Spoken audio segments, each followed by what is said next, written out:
Okay, it's 7 o'clock in Banjul, and good evening. Welcome to yet another scintillating edition of the Fan Zone. I'm your host, this Murat. Together with me, I have Alasan Balo, Fadera, um, Council Patrick Gomez, and Francis from Bilbao FC. Um, Patrick, welcome to the show.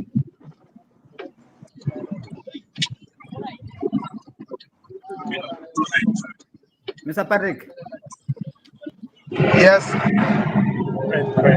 can you hear us? May I know there? Yes, yes. I can hear you. Can you hear me? My online music. Yeah, I was saying welcome to the program. Hello? Manana, welcome to the program. Thank you so much. Thank you so much. I am so pleased to be part of the program anyway. Okay, Francis, welcome. Francis. Okay, Alasan. Welcome, Alasan. Hello. Welcome. No. Okay, thanks, man. Thanks, man. Okay. Patrick, congratulations once again. And then menganyo through, little bit about Bilbao, Bilbao kanya kumase team bu Iceland, that team bu market la, you know, act, anything you want to share regarding Bilbao.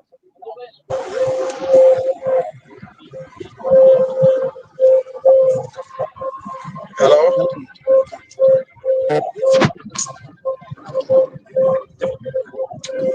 Hello? Patrick, yanyo dega?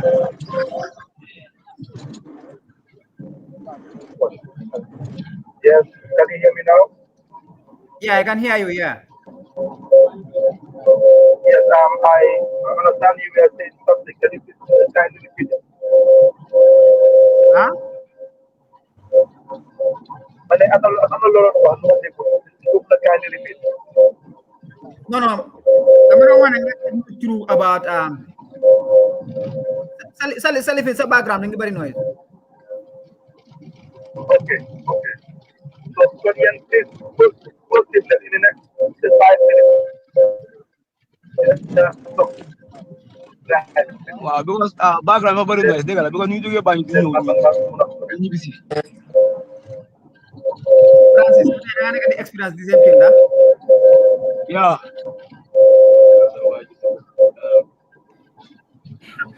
Yeah, boy, background noise bi dafa bari too much, and bass. Foog ma ne dafa conducive for new, because duñ dégg, it is better if just if he is at home more in. Because at the end of the day, can do dégg dara.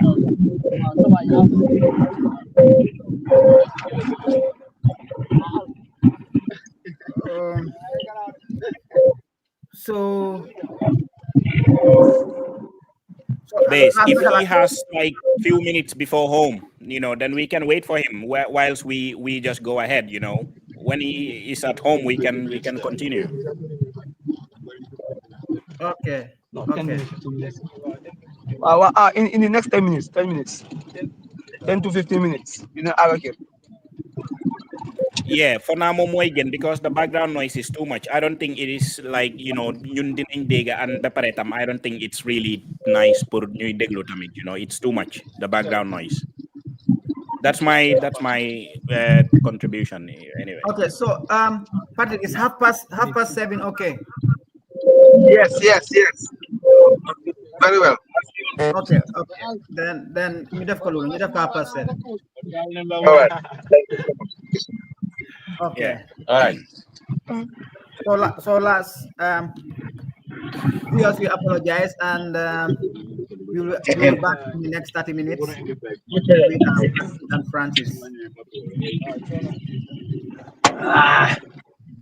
Yeah, I think when they are back, then we can definitely continue with them because I see Highway Bill and Nega. It's going to be tough for them to be audible. Yeah. So, why muna nyo lifin after 7:30 rek ñu ñëwaat rek. Yeah, okay. I thought maybe we probably talk about a little bit of Premier League before then. But yeah, we can. Acha. What about the Premier League? Isn't it? Oh, Yan lolen halat because xoolal ñun suñ match bi boy. From 2-0 down. Can you imagine winning? Legi 2-2. Man mënuma understand Liverpool boy. Two not la fa bay. Li 2-2 la boy. Hi, 2-0 nga fa bay legi 2-2 la boy. Unfortunately, Arne Slot mom bi su nekkee dem na 2-2 mom dañ ko daha boy. That's my worst fear. I don't really want the guy to get sacked. Bilai, I really don't want him to get sacked. But yeah, it's so unfortunate. It's so unfortunate. The guy looked really lost. But the players are, player yung ko ne haral man abal ma ñëw. Player are so lost. They don't even know what they are doing. They don't even know what they are doing. Why I think more costly nak because time goal ba duga? Why gonna score boy goalkeeper bi hanga Liverpool mom suñu play mom. Goalkeeper yëpp day turn to prime Buffon. Goalkeeper yoo xam ne I'm telling you goalkeeper yoo xam ne xamuñ woon dara mënuñ dara suñu player Liverpool they turn to prime Buffon. This has always been the case. Look at this save. Wow. But Del, yo lo halat si Arsenal. Do you really hope ne Arsenal will win the league? Are you definitely in agreement that Arsenal will win the league even after today? I'm really hopeful that we will be able to win the league. I know these few matches our performance has really dropped down based on injuries. Yeah. And also not taking our chances. But again, Lord, what an excuse because the team is already there. But I think, today's defeat was a killer blow, but the team will definitely bounce back. I mean, like, what video at a time, Man City new retailer now. I'm more fearful than Chelsea retailer. And I mean, City, they are picking the points at the right time, But I think we will be able to survive this, even though it's going to be hard. Who is going to survive it? Arsenal, definitely, bro. But why yung injuries? What injuries? What injuries are you injury yung body. Who is injured now? Is Gabriel ak Saliba la nekk di wax. Yes. Ñu suñu Royce leen way. Da ngeen score Yeah, Zobo. Come on. 79 minutes. Del lu ma la nekk di wax ni Yeah. Boy yow lig bi doo si laal. Anga waxoon naa la lii suñ taat programme bi ma ne la ne am na team yu nekk si Premier League bi ñu compté naa la Newcastle ma compté la Aston Villa ma compté la Crystal Palace ak Fulham ma ne la team bi team yi nii foo nga drop point si gaay Newcastle da nga rëcc gaay waaye ñi nga Aston Villa waaye bul worry sa They are really good. Anga Premier League ban time la dene sa around January February fekka time boobu noonu Champion League baa ngi digi doole am understand League Cup si ñu ngi ñëw FA Cup bi Carling Cup bi semi final bi ak lifin bi ak final Premier League bi tamit every 3 days yaa ngi play game boy ndo la mën a sustain loolu boobu non nañ ko survive we just need Saliba back right at least defense line be stable a little bit because I think somehow soon attacking force we are not scoring enough goals and we are what do you need Saliba for? You have 11 defenders. 11 defenders. 11 defenders. Nala ko kontel. Bye lolo. 11 defenders la kame Alassane. 11 defenders la Arsenal ame. 11.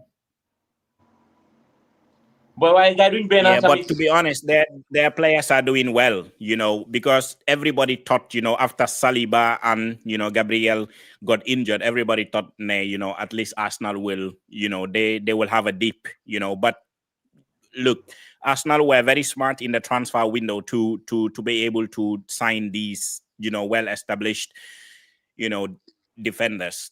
Pierre Hincapié, he is really good. He was really good in Germany. Yeah, they are really good. But Nyom Calafiori, I think the guy is a center back. Like naturally, he's a center back. It's just Arsenal that try to play him at right back. So they have all of these players. Ateta daf de bëgg nekk Pep Guardiola because Pep is playing Guardiola as a left back last season and season before last. Mo dem mu jël Calafiori di ko dem play left back. If he nakatura right back.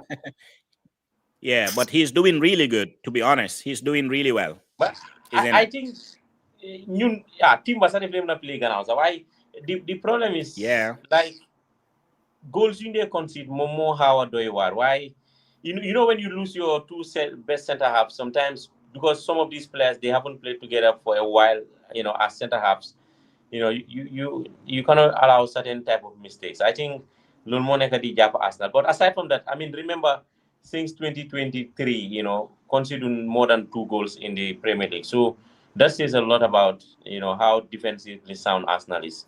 But again, come games you have the Nyola wanna win low league, see sometimes Portland they drop a points. I mean, but Aston Villa, with all due respect, they are in the best form of their life this season. I mean, start of the season they really struggle, but right now they won. Bala Arsenal player guy, they won 6 out of the 7 matches they played in all competition. So Tay was just a formality, and it was all coming because we saw Arsenal in the last 3 matches, even though management against Brentford, Dortmund 2-0, but the result does not commensurate with the performance. Definitely at the Emirates against Chelsea, struggled then. So that says a lot about this Arsenal team. But I think we will get over it. You will get over what? Boy, City never drop points, boy. Boy. Well, of course. Why the points they will. Arsenal will also drop points. Nobody is saying City will not drop points. What I'm saying is, run with February like they start. Wow. Arsenal mënuñoo sustain run in the Champions League. Yooyu nga am ñaari injury da ngay ko boy ma Rodri kay ma explain na Rodri mu ngi génn Man City for over 3 months last season November la génn ba léegi mënut am consistent te Man City nga keep up with you by February Rodri dafa ñëw 100%. Understand? So Arsenal mu leen naaje every season balaa ñu egg February dañoo pare ak league bi boy ñu focus ci Champions League bi. Okay kay ma compter la si returning leg bi teams yoo xamante ne Arsenal du leen mën a dóor Man United Arsenal du door mën a door Man United ci second leg. No, da déglu ma moo ñëw rek. Arsenal do Liverpool. Well, like, is it Emirates or Old Trafford? It doesn't matter. Even first leg, bisa. Garden Richard. Bull consider first leg. Yeah, that was that start of the season. Yeah, figure players. That was really all about United before. Well, United they are doing good because if win Monday, I'm not consistent. If they win, everybody is saying Chelsea is flying. If these people, if Man United win on Monday, then you're Emaki, Chelsea, the same points. And they'll be to top. Yeah. Again, Bullfather Chelsea, they learn by Siganabuba. So, Nanyo by Siganabuba. Arsenal, they learn by Siganabuba. So, well, you're not getting from your hammer. You're not getting one come ko Hamilton. The league I 15 points. Why even so Ravi League is 7 points is a huge margin. Remember, see Premier League, even to get a point is a problem. It's not 7 points. Okay, it's 2 points between Arsenal and City. It's just 2 points. Wow. Why Nila was Chelsea No, Chelsea don't title. No, right now Chelsea is 25 points. It's the same. Chelsea is the same points as Liverpool, even with Liverpool, So League B, to be honest with you, League B num deme this season, you can see a lot of teams have really dropped. A lot of teams have dropped. It is Arsenal that has really kept the momentum, and then followed by City. City is making it look very interesting, to be honest, because if it weren't for City, League B, only 15 matches, Arsenal, could have just wrapped it up.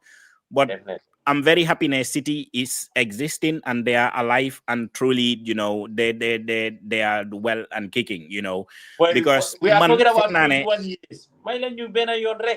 Just for once. No. Arsenal to win a Premier League, I cannot survive that. That's the point. I cannot survive that. Mikel Arteta winning a Premier League. The guy is so. I don't even know how to even describe the guy. But he is so full of himself that there is no one that really want him to win the league. But as I was saying, gis nga Premier League B, it will be very difficult for Arsenal new win ko. Gis nga right now, if they don't pick themselves up from this, slump against Aston Villa today, it can affect them. It can even affect the whole season, in the Premier League. Because wahon nenko, the starting of the league is good that you keep winning. Why the most important thing is, the latter part, like the second half of the Premier League. That is where everything counts. Can Arsenal sustain that? I don't really think so. Because look, we have all seen what Arsenal are all about. Dute, you can go back to the time of their legends. You can go back to the time of Arsene Wenger. You can look at Arsenal seasons, during the second half. That is where they collapse. And their collapse is not just an easy collapse. They collapse like really, real good collapse. So 15 games in, I still think Liverpool will be involved in the title race. This is how much belief I have because Arsenal ñoo nekk si kaw. I know they will drop points. I know we will definitely be involved in the conversation. Lolu mom is okay because right now, suñ winee Leeds United, we are level on points with Chelsea. Chelsea, who just 1 week ago, after their match against Arsenal, they were saying at least ñoom ñooy gën a mun a jege Arsenal. It would have just been like 3 or 4 points difference. So just imagine, this is how tight the Premier League is. So it will be very interesting. It will be very, it will be absolutely scintillating watching, the Premier League, until May. So Purman, we just have to take it easy. Absolutely, Arsenal are on a run. Lulu, it will be very good for them. Manchester City right now, they are also on a very good run, and that is really good for City. But yeah, the teams behind, they are not far off. Tay di nga nekk at 12th position. You just win and you are in the top 4. That is how the league is. The points are so tight. The points are so tight, that you can be in 11th position today, you play tomorrow, and you are in third. That's how tight the Premier League is. So if you win back-to-back matches, there's nothing lost. Too much. Which is come no go ahead. If you win back-to-back matches, you can see yourself, competing once again when the leaders don't pick up themselves. So, I mean, it's going to be a long season. I know festive period will determine a lot of things, but at the end of the day, the team with the strongest, mentality will always, I think Arsenal, one thing more is sonal, more because the team doesn't have that experience of going over the line. I mean, soon they may over the line, exactly. Then the mentality will definitely shift from, because now if they look behind and they are just seeing City just 2 points, I mean, psychologically that is not good. Especially next game you play, you concede a goal. Oh my days, it's going to be tough, man. But I think we will bounce back. Yeah. Definitely. Why we just hope ne Ateta, we just hope ne Ateta their manager, will at least take them, across the finish line. Because come no go ahead, Arsenal, there are so many, it's a team that is not really, they don't have the experience, going into the final, half of the season and even winning Premier Leagues, So Ateta winning two Premier League titles, maybe, that can help them this time around. But yeah, it's a shame that the Premier League has become very tight, because at the end of the day, I think Liverpool being so bad, affected a lot of teams, because a lot of pundits before the season began, everybody, I'm telling you, 80% of the pundits, they thought that Liverpool will be winning the league, and their drop off has been nothing short of, extraordinary. So I really hope that today or tonight will be the beginning of a rejuvenation, that we will go a long way, without losing or even drawing a Premier League game. Because after this, we will play Brighton on Saturday next week, and that is a very winnable game. Brighton are not really, doing well the past couple of matches. So I really hope that Liverpool can keep this up. But yeah, base Arsenal, I don't really think they can go over the line. Man, it doesn't really matter. Even if they are 10 points ahead right now, man, I will not be moved. I definitely will not be moved, because I know at the end of the day, when it matters most, they tend to collapse the hardest. So I am not really scared that Arsenal are, at the top of the Premier League table, and Manchester City just, being two or 3 points. It's just amazing. This is gonna be a wonderful, a fantastic title race that we will witness, in our lifetime. So we will see how it pans out, And Chelsea, to be honest, I just cannot understand for the life of me. Just yesterday, everybody was talking about Chelsea. They got beaten by Leeds, and they draw against Bournemouth, today. So it's Chelsea are really not serious, because if you're really challenging for a title, if you really want to be in a title conversation, Leeds United is a game that you should be winning, especially, after a wonderful match against Arsenal, that 1-1 game, and then Caicedo getting a red card. You put up a fight and then went to Leeds United, you got beaten. It's just how the Premier League is built. They just rewrite the script every week. So it doesn't really matter how much effort you put into everything, like predictions and all that. The Premier League will always throw you away, and it's just amazing. And this is what we love. We don't want to know what's gonna happen. The Premier League is always giving us really great moments and great times. So it's amazing. So Chelsea, do you really think that Chelsea will definitely be a top 4 club come the end of the season? Yeah, I definitely do. Purman, top 4 be. Chelsea are not serious, base. Bilai. Chelsea are not serious. If top they 4 have is beaten Leeds and at least beaten Bournemouth, they would have been. You never know. They could have been level on points with Arsenal today. Yeah, but I think from on the last at the beginning of the season, top 4 with Afaneka City, Arsenal, Chelsea, and Liverpool. Harde, base. Yanko Conte base on In that the order. ranking in that format or la base. Yeah. In that order. City, Arsenal, Boy. Chelsea, Liverpool. Yo, base. You are gonna feed the boy. Angala, man, small de water na yo way football. Man, fact la le yo. Wanala, yo. Tu passe Odegaard. Amulo Ben playmaker. Yang ma Eze is not consistent. Man, I like Eze. Why Eze is not consistent? Understand? Boy, so what I know champion league run in especially so we go hamantene da nga wara am a big game to the champion league. Arsenal will always prioritize champion league over the Premier League. Lol mom nala ko wax. Understand? So what I am big game ateta defi peuple day buga def na garaaw lu buka tek ñaar ñetti players ci biti. Fo nga dé commencer du drop point. Yo so bëggé win league bi kay mo la leena Arsenal su bëggé win league bi by January February nañ raw City 9-10 points why I 2 points ma gis ni no boy let's again boy xam nga ne yow ak bo lancé win league bi one save rek mu mota nga win league bi.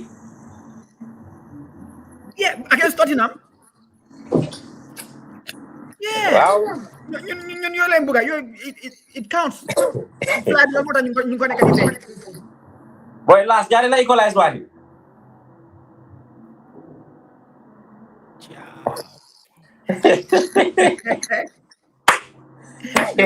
Aha. 95 minutes. Del, yang remember luma la wax sur second programme bu ko started.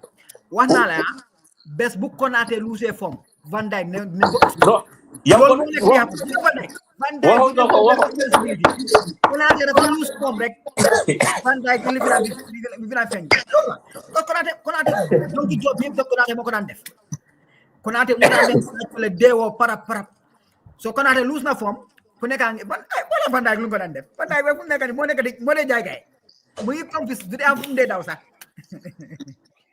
no nga Van Dijk No dega way, no way. amoon na time like a lot of people are putting blame on Sawaji but no but Van Dijk secret la di play ba ma check ñoom Patrick gars yi fan lañ tollu you know ñu xool boobu time is going man time bi moom na call directly su ma ne dama call dama génn online wala xaaral ma génn online ma time text correct jar nga génn text correct boy, why I cannot understand like man Liverpool any attack bu opponent bi am any attack bu opponent bi am daf dee mel nii dama dee xam ne Liverpool dañ leen a score that is how bad we have become. City I really hope ne offside mu ngi fa or some sort of something daal pour VAR ñu mun a génnee goal bi I really hope so because ñu ngi check boy lii no waaye lii loxo Gravenberch la laal so dama xamul la gaay di check lii loxo Gravenberch la laal boy so lii goal bi dafa stand. No, why Ancelotti, to be honest, I really like the guy. I really like the guy. I wanted him to stay. To be honest, I really wanted him to stay. But yeah, unfortunately, it's not good enough. Lee, it's not about him. I'm not blaming the coach. No, I'm not. Because man munuma understand how can these players call themselves professional players? How? They let everybody down. Everybody associated with the club, they let them down. Now a manager will have to lose his job. And then imagine the next coach that comes, come look at these players. Danga fo ne dedet nekku ñi ñom ñoo nekkon players yo xamne Arne Slot mun leen doon coach. I'm telling you, and this is what makes me even angry.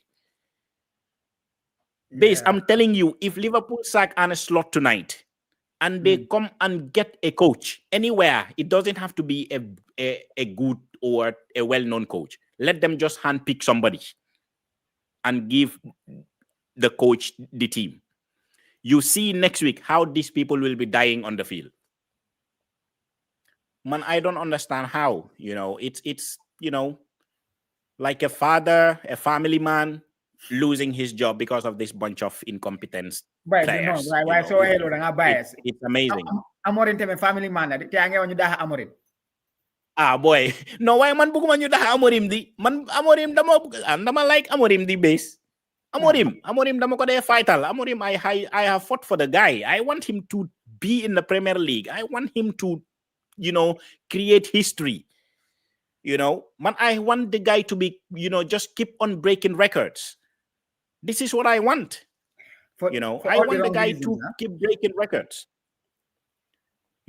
But Liverpool, man, I don't understand, boy. Oh my God. Can you imagine from 2-0 up? It's not good enough. Wala Van Dijk. Man, ki boy, sumo ko gisee num de dawe ak numo play sa boy, sumo hol ba de jog boy. Boy, look at the guy. The guy want to man how ma Van Dijk nda du de buga laal suuf. How man nda du de buga sangu after match. Dama xamut kan moko wax ne boy Van Dijk you don't have to go to ground. Dama xamut kan ndax lool dañ ko include ci contrat am bi na xawma ndax clause la ndalan. Anytime you go to ground you are missing 10,000 pounds. Ndax kii loolu lañ ko wax. Boy kii du dee def dara. Ba pare loo wax loolu la Konaté ndeysaan loolu la xam nga nit ki sooy def you do a lot more si la sa mistake day gën a fay. That's how it is. Life bi noonu la when you do more your mistakes become visible. Your mistakes are always visible when you do more, and that is the exact thing that is happening with them. This is amazing.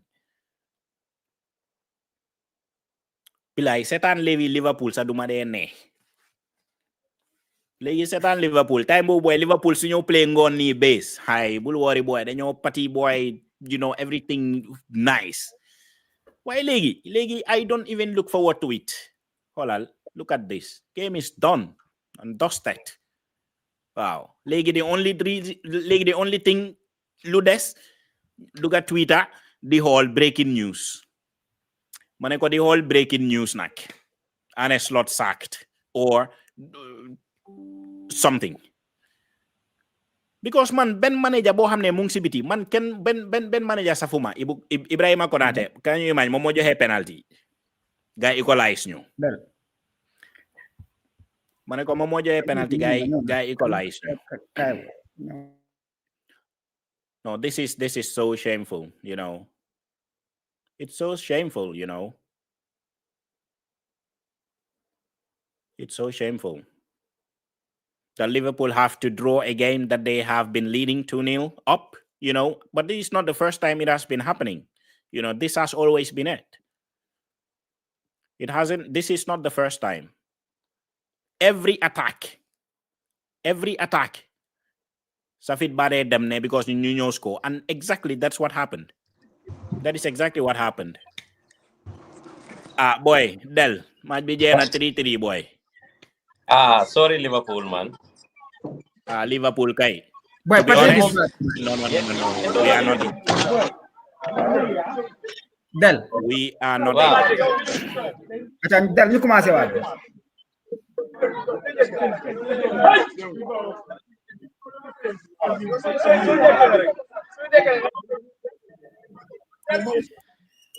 Patrick.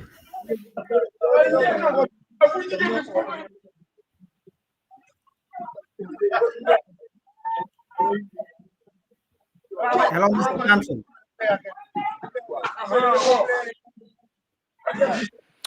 Bebes, Patrick, mun ñu dégga o. Hello, Pat, yaa ngi ñu dégga? Pat.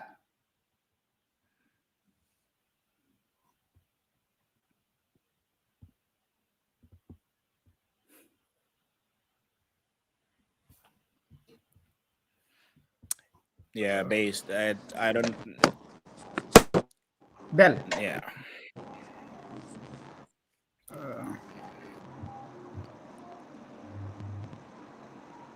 Bell.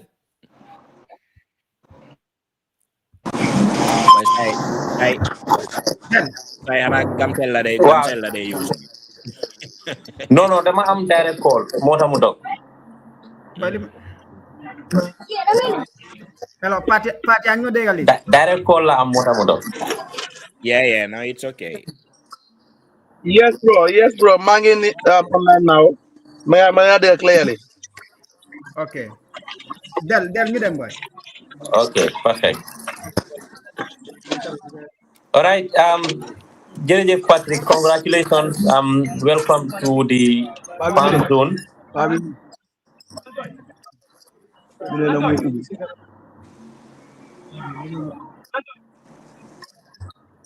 Hello, Presi. Yaa ngi ñu dégg?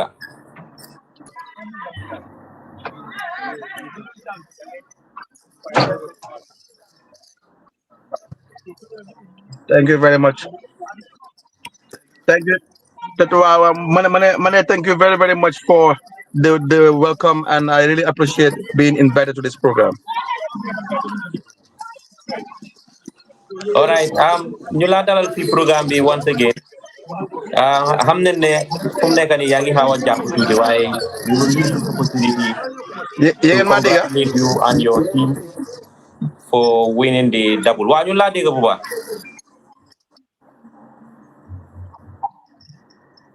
Yaa ñu dégg?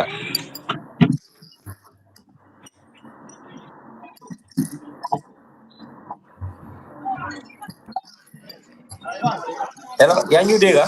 Thank you very much. Thank you very, very much. And I also thank you very much. And I also really appreciate it.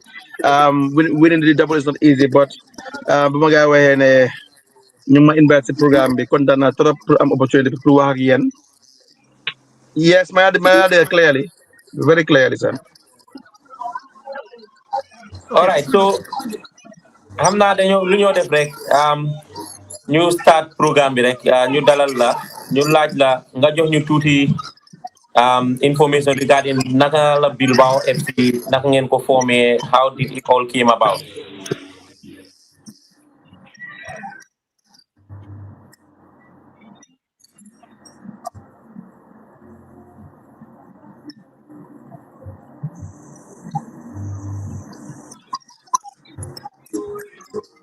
Wow. Anyways, jërëjëf, once again, CN yëpp as well. Bilbao mom, it's a long journey. Man mom, I think just before a week or so, before or 2 weeks, but now time to start. Let you guys approach me. Well, they want us to come back and help and be in the team to make sure you stay at the affairs of the executive. And with the busy time some of us have, we still felt the new sacrifice for you back, the love of football and the love of the community we belong to, and the Gambia at large. So yeah, so we have to prepare together with the coach and the technical side, have a very strong preparation, adequate preparation, to make sure the players have the required level of attention and fitness and training, and also concentration in relation to lu wàllum lu dem si football daal. So basically, for throughout the process I'm pour raise funds, I'm pour several meetings with the team every week, I'm pour make sure ne you want players in the time that this year is going to be different, engage the coaching staff, the community itself, to make sure guys get ownership of the team, and then Santa Yala, everything went really well. Interesting. So ma delloo la si gannaaw tuuti rek wax ñu tuuti history about this Bilbao team balaa ñu dugg si nawetaan bi. Waaw, so Bilbao dinaa si wax lu em su ko defee su ko bi ñëwee maam mu mun see wax dip, but then man, well, you guys know me, man Bilbao laa jógee, foofu laa yaroo, foofu laa magee, foofu laa dëkka. Play now nawetaan, of course, for so many years. um, um, we had a team called Boys United Force, and then Halle at some point changed to be anga guide them qualify rounds. Watch it back. Bilbao. I have played in the team, and I've also coached as an assistant coach as a team. So over the years, so but over the past 8 years or 7 years, it has grown to be a very strong team. So Ma'am Jill for the past 7 8 years, Ma'am Jill the mantle of leadership as coach, and then try to bring back Halle again, in making sure that guy become a very dominant force in the community. But then team gohla, and so community be ñëpp ñoo ci day involved. Football see this neighborhood ñun fu ñu nekk Bilbao foofu noonu, it has spanned as early as 2098, 99, 2001. Ñun ñu ngi play football ay 2001, 2002, we were much younger ci team bi anga ñu ngi play Pagi Jola. I'm sure that some of you xam ngeen Pagi Jola bu baax a baax a baax, if not all of Yeah. you. So playing in Yeah. playing in Pagi Jola, so many tournaments mu daan happen against strong teams like Unicorns, Yumbai ak Ogio yëpp. After ñu decided to put them qualify rounds west, and we qualified and we played, but we were underdogs for some time, and then Halle ñu transform ko to something big. So Logis stay in the doubles, and then having a very impressive record of even losing 2 games or so open play for the past 7 8 years, is as a result of the dedication bu gox bi am si football ak players yi ak ñu juddu di gis luy happen ga bëgg a see bokka. Yen fu mu nekk nii jamono ji you people are always behind the scene. I mean, as the president of the club, ban strategy ngeen teg pour make sure ne this Bilbao has become a dominant force? Because I remember two seasons ago, Bolen win on title, we mala interview on waxoon nga ma ne you guys want to become the best team at the Serekunda West zone. At some point, intend ngeen pro dugg si third division. What kept Bilbao going? So preparation, the dedication, because so xoolee football tey yow booy xam football démb ak tey du benn. yesterday demba football da ko dey play based on only passion loo xam ak sa skill boo am the raw talent you have loolu mooy woon football démb but tey football dafa transform to become business to become something very serious in the world so ñun man lu ma dee seen across my executive mooy they have to be focused and be serious and be disciplined. Anything you do, da nga xoolee football as being a lawyer, as being a doctor, as being a journalist, as doing any professional work, which requires dedication, time, preparation, focus, discipline. So loolu lañ try on pour instill si xale yi gars yi even from the executive, even the fans club pour gars xam ne pour nekk a champion and pour nekk a champion with a difference da nga war a am pour am certain characters. So early preparation is one of it. We committed to ourselves to having early preparation. Players it with fairness and transparency. You make sure you inculcate that see executive you go lead by example. The fans club as well, the players as well, the management of the Tanker side. They understand that these things are so key, so important in making sure we a champion and being honest to each other. So Lowland get a focus on what I betay Hale Santa Yala guy pay back what was really given to them over the years. After finance, how difficult is it to finance a Nawetan team? Oh God. Nawetan other guy come way in the way. Yama gonna ham. Nawetan is very, very, very expensive. Um when we were playing football or like some 10 years ago, much not expensive like this. They knew they can I'm gonna play football. But league players see some of them dañoo expect dollar nga su guy I mean injury we as low as nawetaan nga am pour take care guy and so many things. So ñun dañuy involve the people that matter a lot and try to raise funds. So Santa Yala community be they help a lot. Community bi neighborhood bi they help a lot ku am dalasi dang ne pare pour sacrifice ku am sa even ndox pour joxe or minti pour joxe they are ready to do all of these things da nga gis maire boo xam ne minti la am on ndox la am su play di dem play and then boys yi da ko dey appreciate and some of our friends ñoo xam ne ak ñoo xam ne gars yi jaar nañ si neighborhood bi tukki nañ oo ñu ngi fi ku nekk am ngeen joxe lu mën a joxe xam nga even though du musa ever do because football la but sant yàlla to be honest with Bilbao moom everybody wanted to support and then they believe in the team. It was difficult to raise funds, but it was also easy. Those who really are part of the team, guy, then they're willing to support. So it's never enough, but sometimes I like try and try to raise enough funds. More than we spend in no time, it's a lot of money as well. Finally, bala gis naa coach ba ngi join bala ñu def si coach bi I mean boo leen nekkee si ñaari league bi yéen a ngi séntu pour am ñaari trophies yi. How do you guys to concentrate to know that they have a mission to achieve? Come again, come again.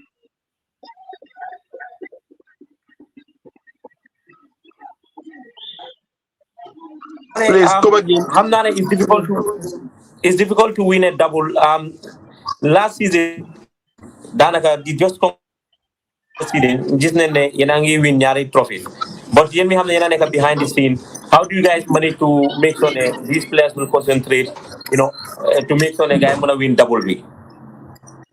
Hamga, hamga, hamga, comme man su ma gisee suma boppa si su ma gisee boppa si yow looy def o yow nga gisee boppa si man lu ma def dafay yomb pour nga waxal ma dégga yaa ngi understand ma waxee o man ma waxal la nga understand parce que foo jaar laa nekk di jaar o fu ma jaar nga nekk di jaar so day yomb pour ñu communiquer so soo xoolee xale yi we have a similar story all of us ñun ñëpp jóguñ tey suma maas yi I always say that dama dey always bugg a affiliate with where I am from back to where I'm from my roots and everything so man damaa dee dem seen training ground damaa jógee job or léegi-léeg ma skip job sax halfway ma dem seen training ground after gars dañuy am team talk every single day I make sure I sell my story to them ma wan leen ne seen story as my story is the same in fact I live in worse conditions yu utee gaal ñu tey yow soo xoolee tey laata ngay am even though it's not 100% percentage mu ngay am ba den démba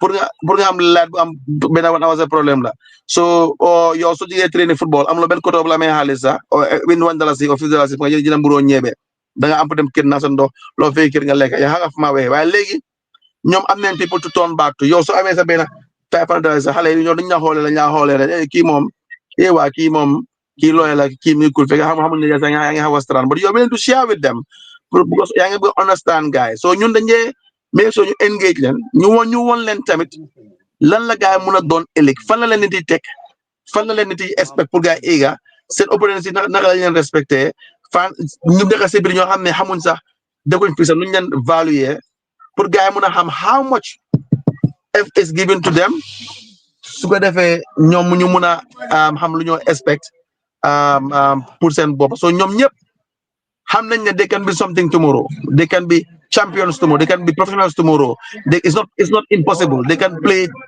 Real Madrid Liverpool Yankuba Minteh ñu ngi gis Liverpool ñu ko bëgg ak yeneen teams yi why not you so we made sure ne we communicate effectively to them and then yàlla baax na sant yàlla gars yi jël nañ message bi and gars yi gëm nañ si lu ñu def moo tax gars yi indi ndam bi tey. This last today, you guys have any question? But I knew them si coach B. Coach B, I'm not like settle that down at least a little bit. Wow, man, I'm full of questions. See, last point time. You know, because football mom like whether you like it or not, business la. The halay, I'm not. You know, man, how man and why halay so engage guy 9 out of 10. Then now when you pro len buga nek. Understand? Why neka pro du muna MC nawetan ndax Bilbao we consider pour maintain halay because boy whether east west Brikama yombu team bu ko am rek nga xam ne real talent la gay amé ndax yéen consider pour from third division second division nga am that also most of them pour ñu dem seen dream bi ñu mëna ko mëna realize nek professional ak yoyu non ndax yéen nga consider third division. Oh yes because they comme loo wax loolu mooy the way forward no ko way exactly loolu the way forward and then I am very happy that you're bringing it up because if you are thinking like that it means the everybody should start thinking the same way because life has to progress and ku nekk da nga am pour focus in the at the present stage what the world is offering when it comes to what you're doing as football so xoolee man lu ma wax gars yi tey mooy su dee da nga bëgg a play football pour fun rek bàyyil football nga leen defi leen right now kenn play football pour fun it's business it's a profession like any other xam nga lu ñu la fay si football sa benn 6 months fay man lawyer bi fay ma ko in 2-3 years understand nga so yow xam nga lu ma wax yéen ñëpp you know what I'm saying exactly yéen ñëpp xam ngeen football bu baax a baax so basically xale yi dama leen ko dee wax soo ma xoolee nga gis ne suñu président bi lawyer la because man suma jamono maybe opportunities were slim and then ma focus leneen ma yàlla def ma am si ndam ma succeed si but then soo xoolee football soo si tekkee ak leneen ñaari du benn it's not even the same financially and even xam nga so many things so waaw ñu ngi plan loolu bu baax a baax man bëgguma players si sax di play nawetaan gaa ñëwaat back player nawetaan non loolu taxut maa jóg te ak gëm naa ne even executive bi tamit ak gox bi tamit loolu taxul na jóg man suma interest mooy and then I tell the players you can ask them I tell them my services I offer for free yàlla da baax na ne sant yàlla ne am a lawyer and I can help them with their contracts and so many things and advise them free of charge man bëgguma dara si any of the players but ñoom dañ war a xam ne they can be something. So you were trying to see how best we can go to third division this year late now, but next year certainly, and also to engage the players, give them a sense of giving back, guide advise them, guide them to the right teams, I'm a right project for them. Make sure you review some contracts, you demolish bring a hamne, nyom send two guys succeed. So I dem to the so the agent la or first division or second division, you hamne they have a good project, and we encourage them to go there. And then until you need them third division, and even I mean team third division, so we will still want to partner with other people or other agencies, other clubs.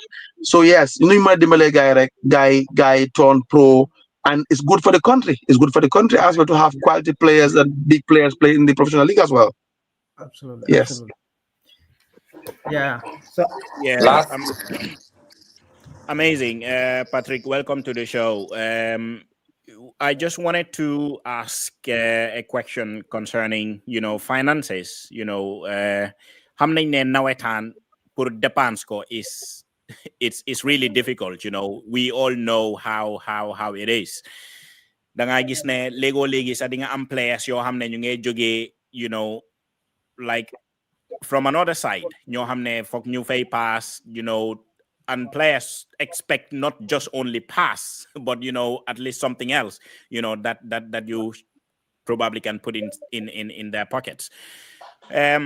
Yo, as a club president, I know du ñàkka te I know 100% sa xaalis dugga na si team bi, in one way or the other. Loolu moom, that's how it is. How is it right now with sponsorships, when it comes to nawetan? Are companies open? Because man, maa ngi fàttaliku time bu ma nekkoon Gambia, the I know how it is. Companies were not so open, when it comes to nawetan, the sponsor. All they just wanted was, okay, ñu jëndal la vest, send to the company nekk si kanam, just for exposure. And then at the end of the day, what you get from it is not even worth it. They get way more, exposure than ñoom luñ laa jox. Man dama buga xam ndax that mentality, has it changed when you try to seek for sponsorship? Is it like a smooth run? Is it a smooth ride, to get companies on board? And does it have to be like a very good deal? Yen lolen defo ne lolu ngeen am, or is it ne just companies yi belegi okay mun nañ leena jënal vest ñu def fa suñ company name be like big letters, just for their own interest. So man, I just want to know what has changed now in the Gambia. Are they very much open? Is the mentality, more towards trying to help the team, or to just get exposure for themselves? Very, very, very, very, very important question. Yange, yange, raise something lo hamne. Um, something you know already. Something you are very much familiar with. And then I think this one thing, Bohamne. I'm happy that you've asked this question. Of course, number one, madore from your for the one. Yes. Sometimes kind of coach mu ne ko léegi man ma daw sa training ground because sometimes the xale yi da nga pour jog gaay even as we speak right now sax anybody xale bu la gis da nga pour sa soo amee last 300 sax da nga pour génne. So of course, example, football boots are very expensive. Benn football boot a minimum you have $2,500. So if you buy, you have to buy a lot of players. You can buy for everybody a lot of players football boots. Me have to do that, and I have to do that. And then also to try and put in your own money. Si su lu bëri loo xam ne da caméra la léegi age of social media la kuy video kuy def lii and so on and so forth. Ba team bi balaa moo dëgër, you pump in a lot of money. That's one. Number two, the issue of sponsorship. For they gën a amee xaalis mooy people that people, individuals like you and Yen or anybody else go hamne, you love football, and then you also believe in the importance of sports in a country, and the importance of hunger changing the lives and the livelihood of the youths. Hunger in effect nga transform the kabi. So ñu am idea jubu bariwood company si yala defna, like I said earlier, yala mena ma tuti ham si mbirum lua, and I know a lot about advertisement, and I know a lot about business and all that. So man, luma wap guy moy, no company is gonna expect that dañoo sol sa jersey nga bina fa ya ham sa company to that, and then abuma any company name thinking the mange madu example thinking the balaga phone I'm just at another company, and then nga that the jersey is enough. No, we can buy our own jerseys if that's the case, and you are getting an advertisement from us, and we are gonna put you, for example, Bilbao, I'm giving nyari cup.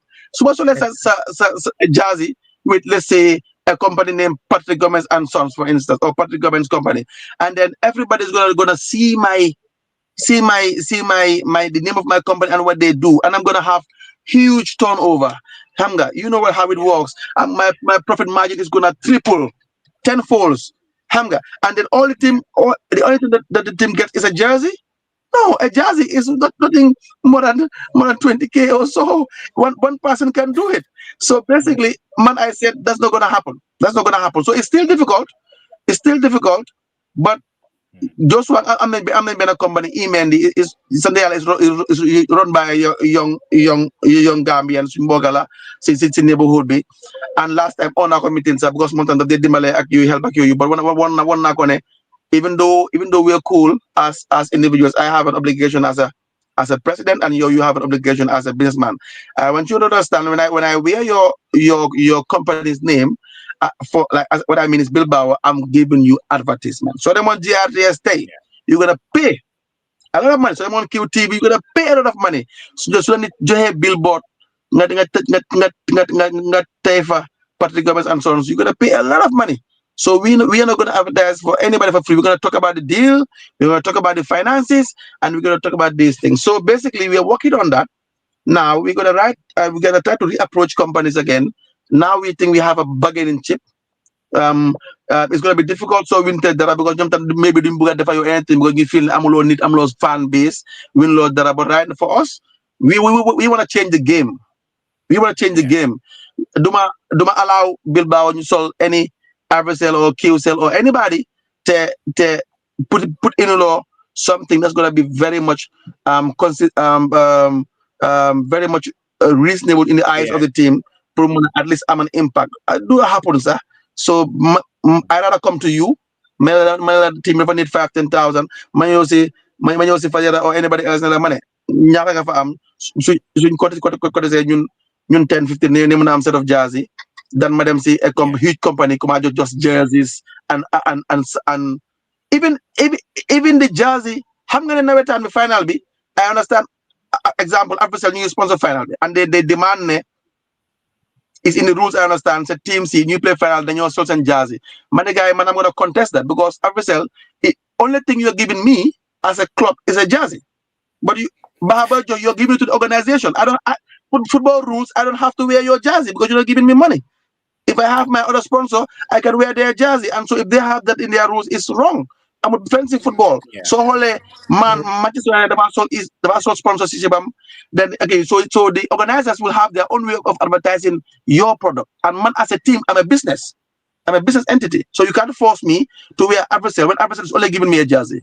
So you are right. I am happy you are bringing this up. We will welcome your ideas as to how to even improve on these things and how to even make much more money for the kids and for the neighborhood so that you transform Gambia. But again, be rest assured, it's not change buba unless so I'm a fighter. So new clubs if I'm a fighter, you agree on something. I'm a kind of organization, the club representatives will now meet among themselves to agree on something. We'll have a strong voice, and the companies cannot exploit us. But what happen right now is exploitation. Alasan jinga parti lila don what last weekend. Yo munlo nek company nga ñoo jot team bo xamantene yo let's say sa turnover bi mi ngi nek millions of dollars, sometimes millions of dollars. Nga dem jox ben team 5,000 nga na ñu ngi dimbale sport. Lo nek di dimbale. Hola Chelsea last season didn't play without any advert. They're okay with it. You have to pay the premium price. Why mota suñ football munta den nga gis ko xamantene mu ñoo jox la ben token ay 5,000 boobu noonu yo in less than 1 minute moom recover na xaalis boobu so dafa use fu dem mu ne la ñu ngay support football ñu ngay support Gambian sport noonu la ko nekk day supporté join nañ Bilbao Jazzy join nañ ñi Jazzy and some of them sa those jerseys duñ ko dee jënd da kenn moo ñëw rek mu donate gaay Jazzy rek ñu Jazzy boobu ñu jox la ko yow ngay advertisement meanwhile su waree dem comme lu waye su waree dem QTV dañ ko jaaj every minute or every 2 minutes or every time bu ñoo indi advertisement boobu you have to pay the premium price.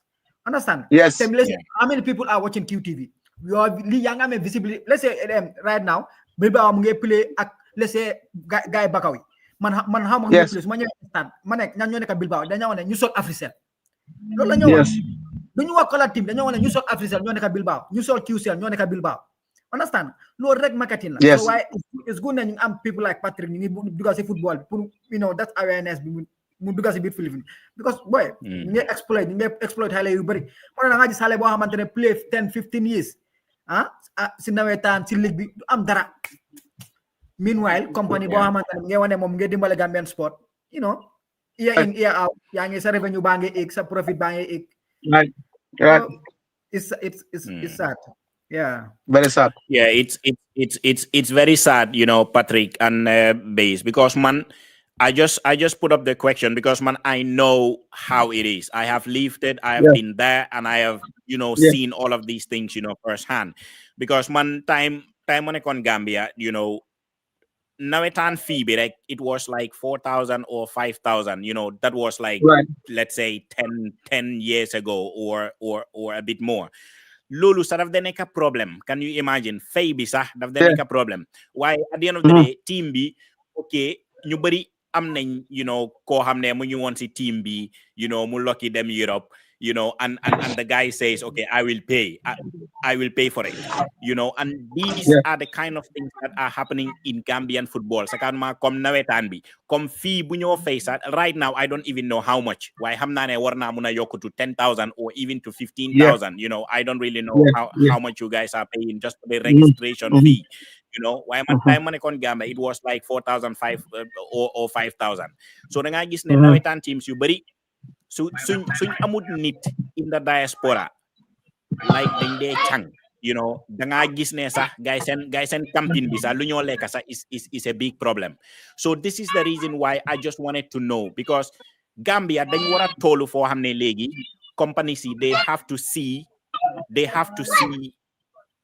value see nawetaan, because nawetaan, to be honest with you, man as a businessman su nekkee I am a businessman and I want to invest in something, nawetaan, in as much as it's a very short period, why more they gonna pull the crowd, it's even much more enjoyable than, let's say, when you talk about Division 1 or Absolutely. GFF League. Absolutely. If I am a businessman, I would rather sponsor a Nawetan team than even sponsor like a GFF, Division Yeah. 1, because I know I will have the exposure.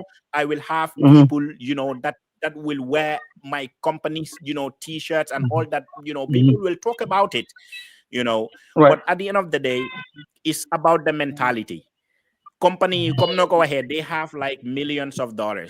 You jox la 5,000 pour ñoom ñu ngi leen a defal favor, and that is not it.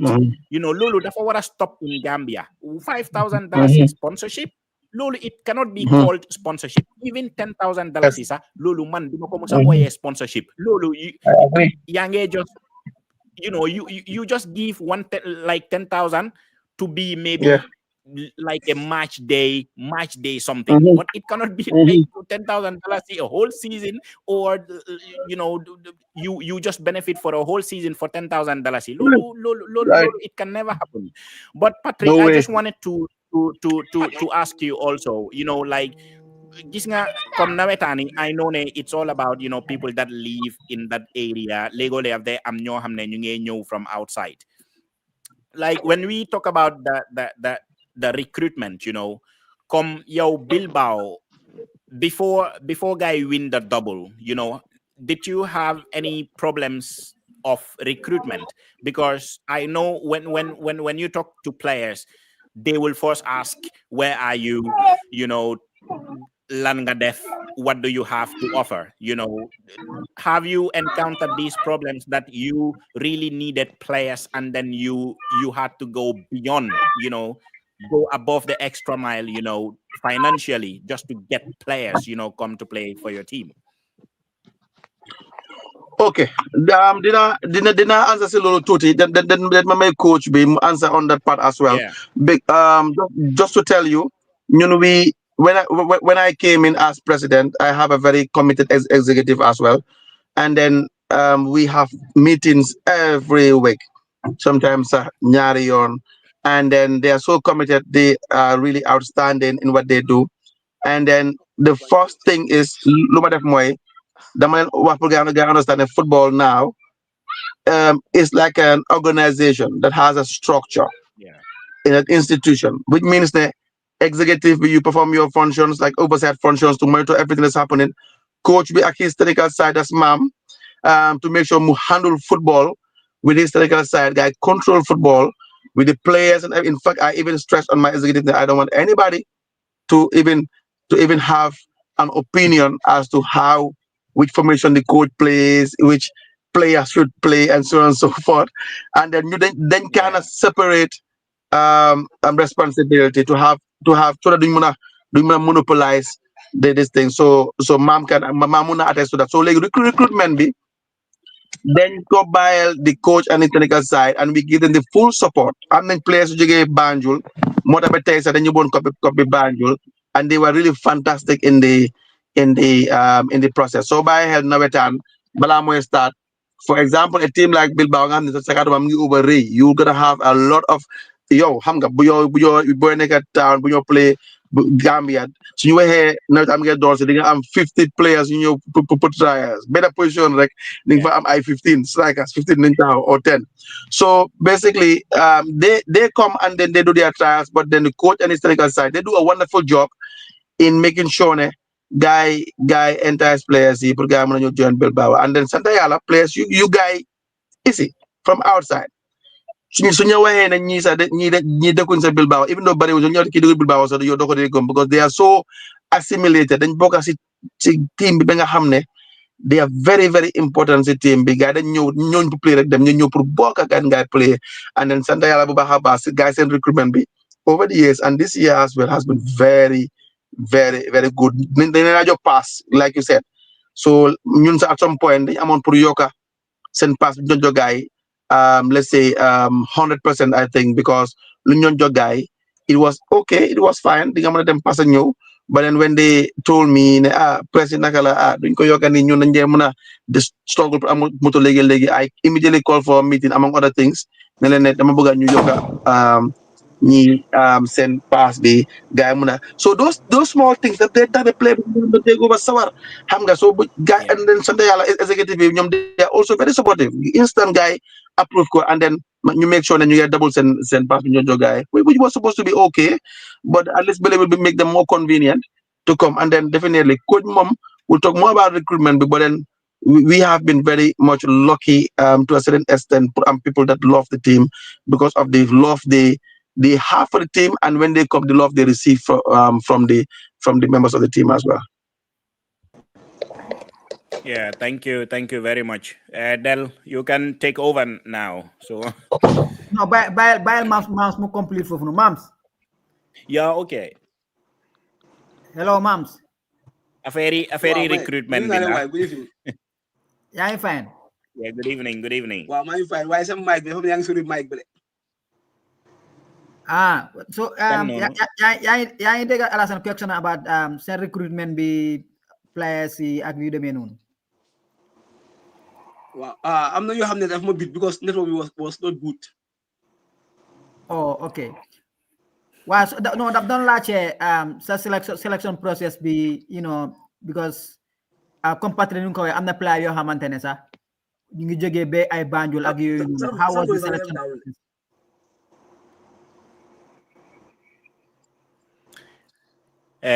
Ma'am, yow yang ma dégg man da. Waaw ma la dégg ya. Waaw, okay, base mun naa take over. Alright, Bal. It's okay. Mu ne moom nekko di la dégg. Waaye comme man lu ma doon laajte mooy comme seen recruitment bi naka ngeen di tànnee players because comme ni ko sa président bi waxee rek mu ne léegi comme si trial si da ngaa gis ne benn position goalkeeper rek da ngaa gis ne 5 6 7 goalkeepers ñu ngi tëccoo si benn position boo xam ne okay, let's say three goalkeeping positions because during the nawetan you need 2 or 3 goalkeepers. Why he is just trying to show how tight it is. Like every position is well contested. Yen naka ngeen dee recruiter, naka ngeen dee xamee ne okay, this is the one that we want. da ngeen ko dee def comme okay, kii moo jógee si koñ bi bàyyil ñu jël ko, kii mu ngi jógee Bundung, kii mu ngi jógee Talinding, kii bàyyil ñu bàyyi ko because ñun we want the people that are in our street because xam nañ nawetaan naka la léegi sax player boo xam ne mu ngi si sa gox nga bàyyi ko nga dem jëli keneen koo xam ne mu ngi jógee feneen ñu bari dañ la dee mere si loolu so su nekkee you are not strong as a coach and yow nga teg footballing matters like to be your priority then coach yu bari dañ dee def that mistake so we just want to hear from you as a coach naka la demee woon the process of identifying the players how you recruited them was it difficult or was it easy or were you do you like did you really had to do the extra mile paying like huge or astronomical amount of money because you wanted a certain player that probably said okay if I don't have this I wouldn't play for you because lolu daf day am lolu mom bari na Gambia player bu la ne soma joxul li duma la playal have you encountered that No, mami defendo ñu ku nekk tur ak santam. Waaw comme li nga tey dafa am solo thank you because every time ñu bari dañ ma ko laaj jël sa wala every time because suñu lu ko press dama jaaxal ñu bari masa dëgg la because Bilbao nekkul team rek am mun nga jege sa mic bi tuuti please pour ñu mun laa dégg bu baax mun nga koo jege tuuti right ok ma ne nga wax bu baax tuuti waa jërëjëf noonu ma dégg waaw ñu laa dégg léegi ma ne Bilbao dana am team A team B ba team C ok suñu local tournament yi dañ tegal xale yi pour gars yi compete foofu balaa ñu waa égal si first team dinañ jaxase team bi ñoo xam ne amuñ playing time si nawetaan bi comme ñoom ñu am less games ñu wàccee gars yi mix ko xale pour ñu xool ne gars yi ñu mën a cope suñu système bu ñuy play yeah yaa nga sax waaye dëgg la sélection bi doon tough time because soo baaxee département bu nekk ñu fa about 5 to 6 players ñu ngi compete sax yaa ngi compete bu baax waaye ñu yàkkamtu def suñu final selection because dañ ne préciser si bit bi because dañ ne waxee ku bëgg a play bi waaw da nga war a report si bit bi yeah games awesome yeah last you can take over because man fu ma nekk nii maa ngi waaje ñëw dagaase man ñu understand because waay dama amoon call si diggante moo tax suma ngi dem down yeah but that's fine so yeah okay it's no problem okay waaw ñun laa dégg del moo bëgg a dem ba laajte ko few questions rek man ma balaa ñuy sign out man may sign out waaw del dina la laajte balaa moo dem moom okay acha go on all right coach di la jaajëfal waati once again time boo jël pour mun a join this programme ma laaj la soo fàttaliku woon ñaari season si gannaaw yaa ngi winoon trophy ma la doon laajte Bilbao seen team bi lan moo nekkoon seen secret bi waxoon nga ma ne hard work la determination ak dedication te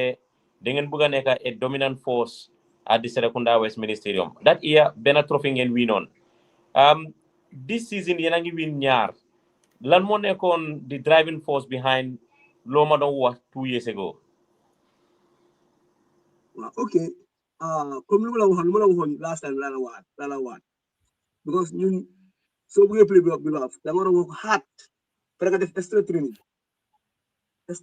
because fitness level nekkuñ benn fitness level place nekkuñ benn am na ñu jógee si third division bi ñu ngi ñëw join am na ñu jógee second division amuñ games yaa ñëw because fitness level dañu ko benn yow su nekkee ne gaa yi la raw ñun amuñ time pour jox la li nga bëgg a nekk because fu mu daa nga def extra training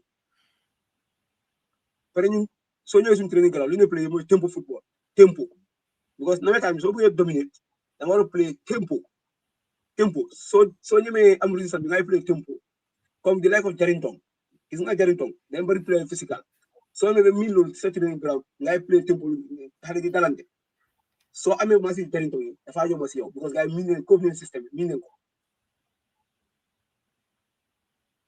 playing a season be unbeaten like And I remember sa captain B, the previous season, mu doon wax ne this Bilbao team can achieve anything. Why this season yéen a ngi def unbeaten ngeen win title B. Like, when did you start believing that the team will go unbeaten wala dinañ mën a achieve something great at the Serekunda West? Wow, comme lu ma waxoon Esa doorin bi ma ne ko the group stage is just a warm up to Bilbao because loolu laa ko waxoon mu ne ma wax nga lu rëy la ma ne ko the group stage is just a warm up ma ne ko nawetaan yëpp ñaxal bi yëpp second round la mooy nawetaan on sa ma ne ko ñun lu ñu liggéey ñu ko liggéey pour second round liggéey ko first round la ñu liggéey pour second round because foofu la affaire si nekk because soo bàyyee second round dafa nekk fitness tournament ni ngay demee si trophy bi nekk ñu ngi am match dynamique because mu ngaa toog 2 days taa di nga play oo nga toog 1 day si next day nga play because after dafa nekk fitness mooy faa wone by force fitness dëgg moo faa la nekk te ñu loolu lu ñu waxee ma ne gars damaa ñëw back to back cup league cup dama ko waxee bi day one waaye ñu bari téye ko something serious because seetaan naa nawetaan teams yëpp hey sa weakening point xam naa sa strength fu mu nekk on sanga kemu timu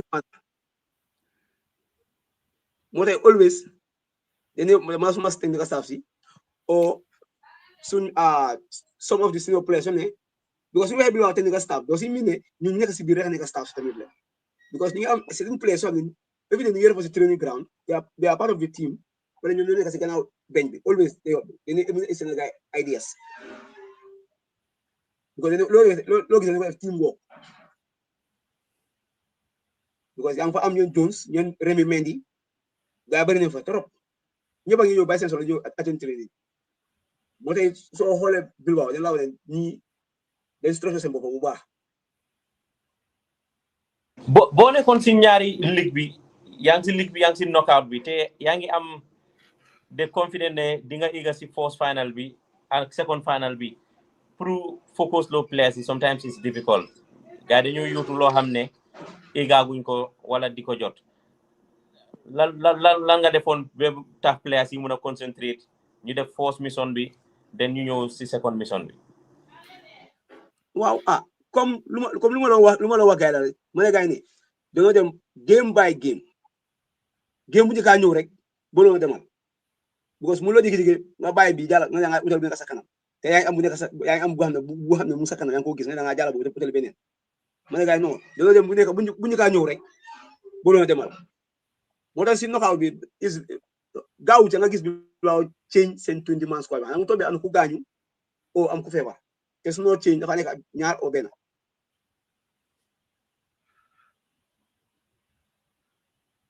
ban team moo nekkoon seen biggest or toughest opponent si nawetaan bi.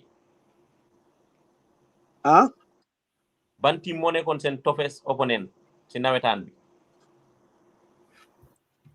ok ñu la woon Luzan round of 16.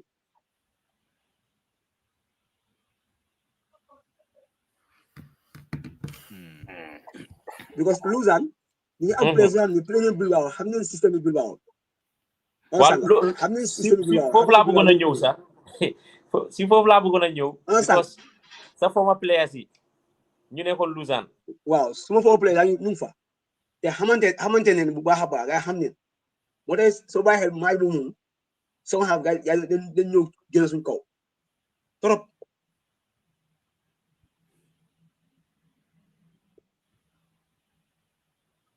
Interesting. One final question from me bala may by ñoom last continue jël leen bi so yàgg nga coach si West Park bi in fact the last 6-7 years yaa ngi foofu noonu ak team bi in terms of organisation ak revenue generation naka nga rate this season nawetaan bi compared to the past seasons.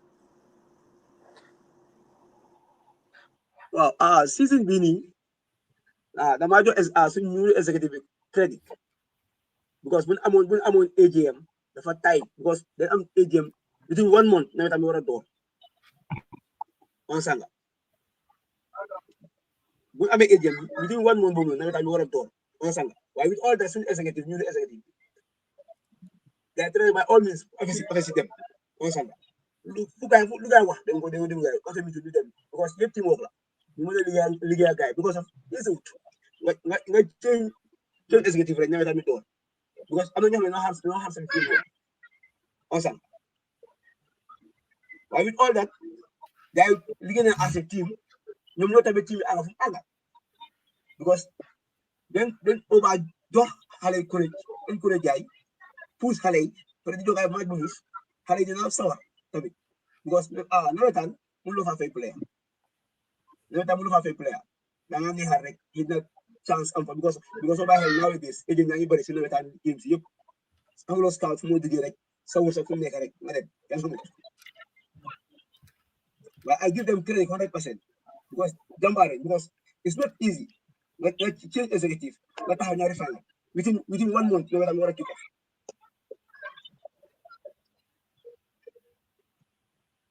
Last mobile and am Loren Alache. Plus, I know you have a lot to ask because this Bilbao team, incredible. No, man, mom, because Gambia pour win for league bi nawetaan pour win for noonu boy you need real talent. You need a miracle. Wow. A miracle. Nekkul gars yi dañ win league bi rek dañ win league bi win knockout bi ba pare def ko unbeaten and then because I don't know foog gars yi wax ñu lu def. I don't know the coach that much waaye lu mu nekk di wax ne dafa niroo koo xamante ne he has that Pep Guardiola mentality moo xamante ne no nonsense coach la understand nga it's either you do the job or nga dem find benn team and pour most coaches pour ñu succeed you need that kind of attitude understand especially so amee player yoo xamante ne kii dafa jógee fii dafa ñun buñ doon play soo bëggee play comme ñoo xamante ne amuñ fixe place dañoo dem campé site coach bi for ay 3-4 hours yi understand nga léegi fa coach bi gis la understand nga waaye pour téye team bi booy yóbbu team bi understand nga to that level ba xarama égal ko jama dega hello Coach Muladiga. ñun xam nañ coono bu si jëlee xam nañ coono bu si jëlee balaa ñu koy fay because boobu nekk lañ tëgga waaye dañ believe suñu bopp rek comme xale yi bu ko dañ ko xale bu perform dafa play si kanam mag yi fii amuñu mag nga ñoo ñeen xale ku perform dafa play man football amu si xarit nga te man my favorite player mooy ku pare pour represent gox bi respect club bi respect badge bi yaa going to play waaye léegi man suma final question mooy naka nga instiller confidence bi si sa team bi because maa ngi gis ne seen number 10 bi dafa amoon red card seen number 10 bi ku score seen second goal bi knowing that mu nga am yellow card score ba pare si mi mbuwaam bi given that attitude ne I have the right team su fekkee ne sa am na ñaari red card sa game bi dañ ko win naka nga instiller that confidence si sa players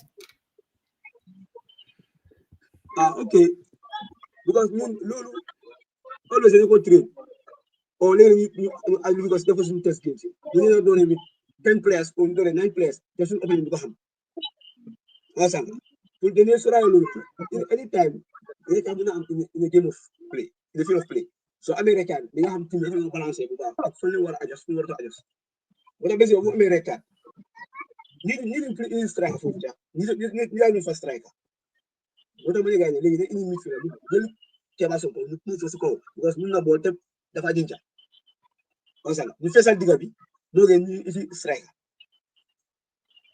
léegi mu baaxee ñu toogoon ñu staff si suuf ñu ngi discourse so loolu doon problème because am na at boo xam ne ñu nag Anfield ñu ne layout Ali soo sax dañ am red card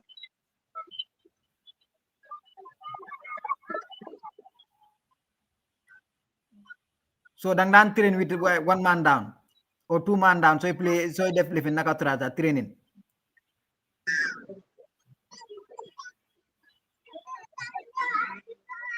hello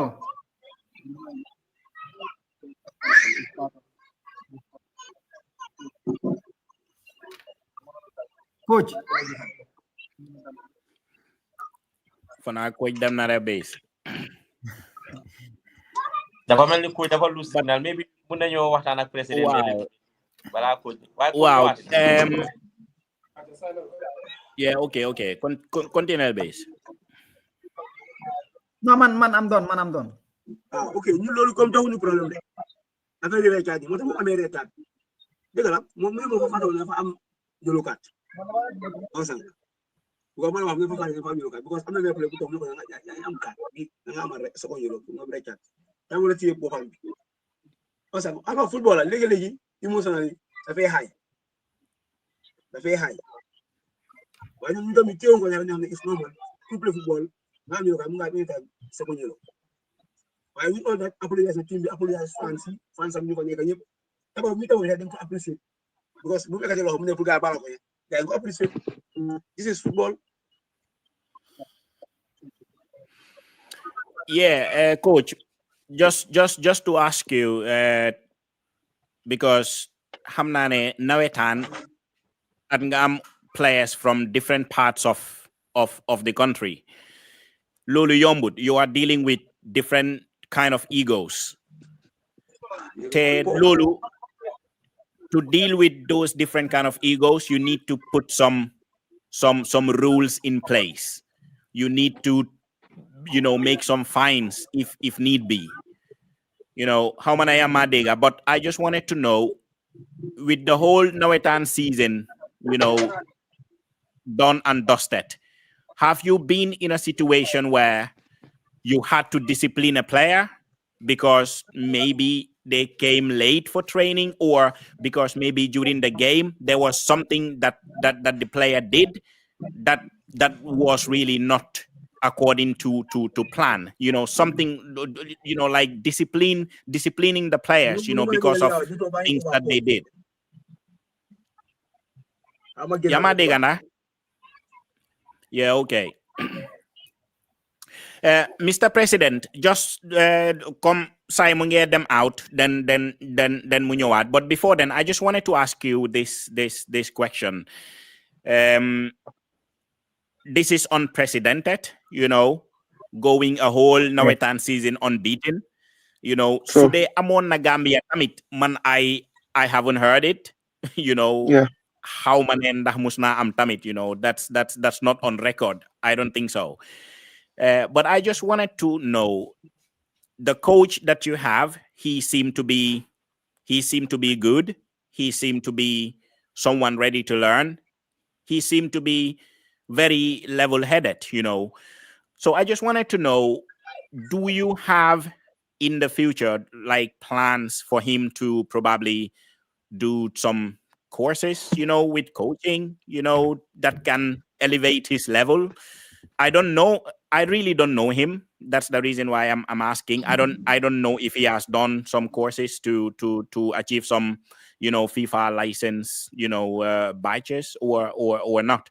But I just want to know, you as a club president and knowing, what he is doing, do you have plans in the future to try to enroll him, try to encourage him to do, these kind of things? Because it will be absolutely amazing, to have these kind of young men that are dedicated and, they probably have picked this as a profession and they just want to go in, all out, trying to coach. So I just wanted to know if you have, future plans, in him trying to be probably a professional coach, because this is an amazing achievement. Yes, again, dig on some part of the question, but then last part be digging. If I get you right, you were asking whether we have any plans for our coach to at least go and higher heights, and then try to Yeah. do the best out of this achievement. Correct? Yes, exactly. Because what he has done is amazing, So I see in him somebody that guys, is very determined. all the best of luck. Yeah. I'm signing off. My see awards night be RTS.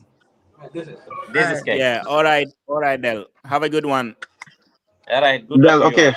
Bye bye, Del. Biden. Yeah. Yeah. So Yes, so coach. yes. Absolutely, President. absolutely. Like I said. Mom, the coach. Yala defna. We are contemporaries. Ñoo bokk jamono ñoo fo ñoo mag ñoo play andor sax waaw so basically yàlla am na yoo xam ne yàlla daf laa may loo xam ne it becomes unique to you and then mom as a coach and with his technical side achieve na loo xam ne even to go be is very difficult like you said to achieve that is to go so many games without being beaten in open play. Last time I checked 7 years twice lañ la beat open play nga lose open play and then yaa ngi am multiple finals multiple semi-finals and multiple trophies and then nga ñëw win double C unbeaten coach Passamba Diaw mu ma seen text mu ne ma ñoom defoon nañ ko Shanghai but I think 1987 most of us were just few years old right and Wow, then coach Pasamba time bobu again, I don't know, time Jan bobu also a ken long du daan time record. because coach, Yeah. one of the top coaches, sang don't call nama munema mom sa munta remember. Can the last but understand even you been going defsa, get lose and first round. But then just to say, Yeah. if it ever happened, it's a long time, and that's one aspect of it. So Yeah. Yeah, because yes, exactly.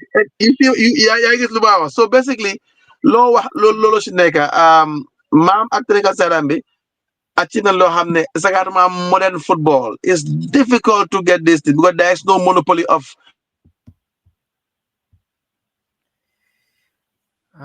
Gambia internet. And these are the biggest companies in the country, telecommunications. Well, Wow, coach, are you there? Are you Yeah, hearing me? yeah, I'm Yeah, getting coach. you. Yeah. Wow, dama doon laajte rek because yow gis naa ne yow bëgg nga looy def yëfi coach gis naa ne dafa nekk loo xam ne yow you really want it and you are really into it yaa ngi sorry. xalaat pour def comme because man xaw ma ndax am nga comme coaching course or coaching license or badges and all that ndax yaa ngi xalaat pour nga improve sa bopp nga nekk a full time coach pour nga dem courses to up to the level that you want ndax yaa ngi ko xalaat.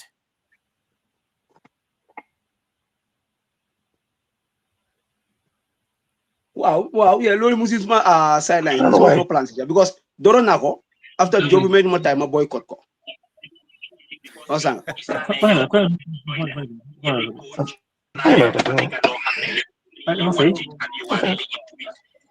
Yeah, okay. But still now, next year, I'm going to def mom. Because Yeah. Wow, I really see something in you that is really nice. If you just focus on what you do, I really see you becoming someone, very, very good at the job. So just go for it. I asked the president the same thing, and I know that he was trying to say absolutely, that is something that is, in the pipeline, isn't it, President? Yes.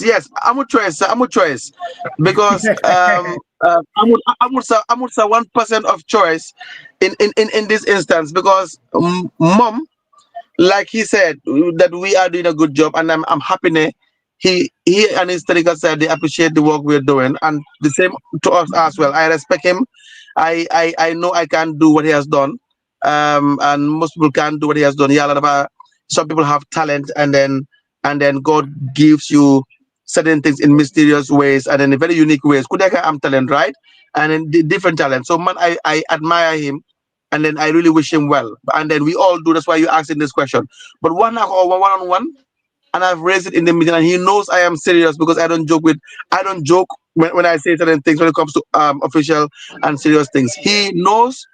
Even next time, he has to start to get his documents, his licenses, because football dafa utee ak xam nga Gambia ñëpp a xam lu nekk right suñu waxee mbiri yow sa loolu lañ area bokk. man sa bëgg naa si am idea waaw ñu wax leen bëgg naa si am idea waaye yàlla xam na ne moom lu mun man munuma ko waaye mu ne booy da nga waroon a play ki nga waroon a play but moom all he has to do is to build on a comme na ko waxee a unique talent and a unique foundation boo xam ne moom am na ko over the years and am na already the basics lu mu soxla and then mu ngi see am ndam xam nga sometimes tam nga mun dara waaye sa wërsëg du ci dee nekk moom mel na ni wërsëgam mu ngi si ba pare am na si idea now it's left to us tamit pour ñu mun ko won ne since dañu am executive we are also gonna set the standards high.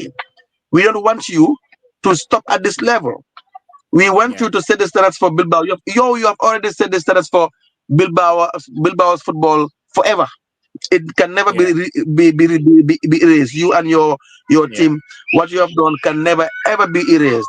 But then you have to grow as a person, and the only way you can help the community more and the country more is by going up and elevating yourself and developing yourself. Then so they feel lulu dimbale because they get dimbale hale and hale when they turn pro you play because we need players to play in the A League, in the big leagues. So that you not compete as the AFCON, you not compete in World Cup, you not compete block C and then be big. These are all things that our neighbors did, Senegal and other countries, to have a project.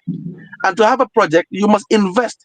And so mom, come am nga talent bi and am nga wërsëg bi and am nga idea bi man mi play your football sax man mënuma loo def te man so keneen mënu ko ak yow ak sa morom mi so ñun we are gonna support you but xam na ne it's not a choice as long as you're gonna be a coach we are gonna pay for it. It's part of the things we're gonna pay for the team once we have the money and if we able to pay for it and he has to do it moom xam na ne man du ma joxe opportunity do they mince my words? There's nothing like I don't want to do it. It's either you are in it or you are out of it. If you subjugate MV as a person, it's very bad for himself and the community and the country because such a talent should not be wasted. It should be encouraged. But Santa Yala, mom, he's also thinking like that. He wants to succeed too. He loves what he's doing. His passion. Ay mga iwangi dega, yang ko lecture about that they am cost to discipline some players. I can tell you he's very strict. I can tell you he's very strict because one of his players ko hamne mom ko dañe anda suba ngon gudi pete and the person happens to be an old player but nge plays the league is one of the very good players but is a senior player. I have witnessed for hamne jël na a very strict decision ba génné ko all together see 20 man squad because koku ñewut free up and then ma fegalen guy you know what man I be rest assured I am behind you fully. The executive is behind you fully. And as long as you are taking decisions for the team, I don't care what they think or anybody thinks, and we don't care. The executive are really behind you. You can deliver results, and you are. That's all we need. And then whatever you are doing, whether if I think 3-5-2 is not right, I think 4-4-2 is the best. That's my opinion. It does not matter. You are giving us results. As long as you are playing no goalkeeper, you are going to play team one goalkeeper, but you're winning. And it means your system is good enough. So basically, I think it's very strict. In life, my philosophy is even at my workplace, be honest to whoever you deal with, be straightforward, be a straight shooter, be honest with your opinions and your expressions. And I'm not just success. And then mom team and be and they are really amazing. And man, to be honest, I'm happy that you are raising these very vital questions as well. Yeah, Jerejef President, because man, so gisee mala my lecture affair, this because in Gambia, unfortunately, we keep repeating ourselves and talking about Gambia in a way bo hamne it's a little bit negative. Nga gis ne ko hamne he has proven to be really good. He has shown potentials. He has shown, everything, to succeed. Why na nga gis ne legi maybe mom amam ak munam soriwut.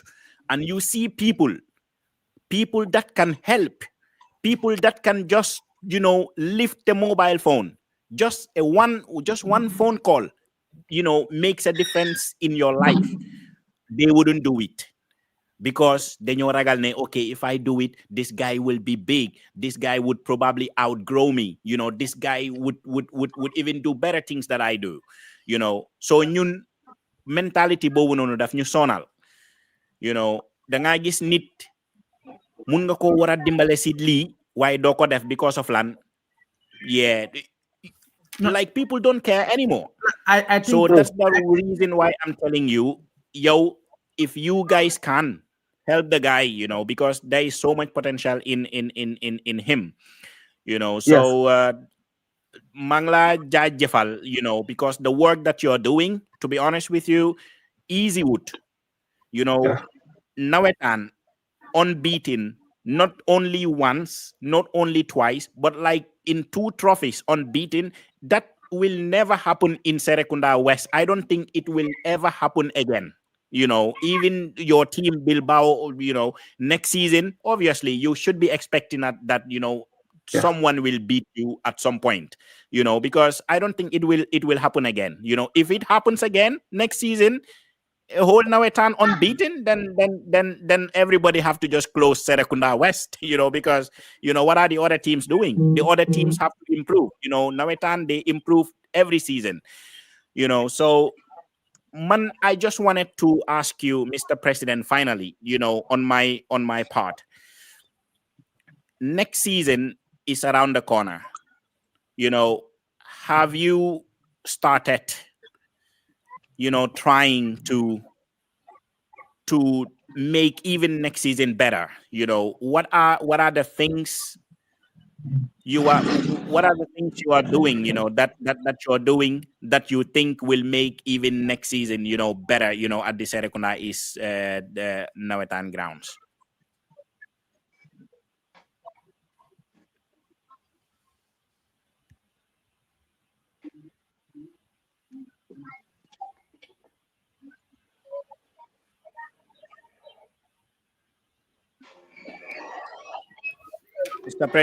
Mr. President, did you get me?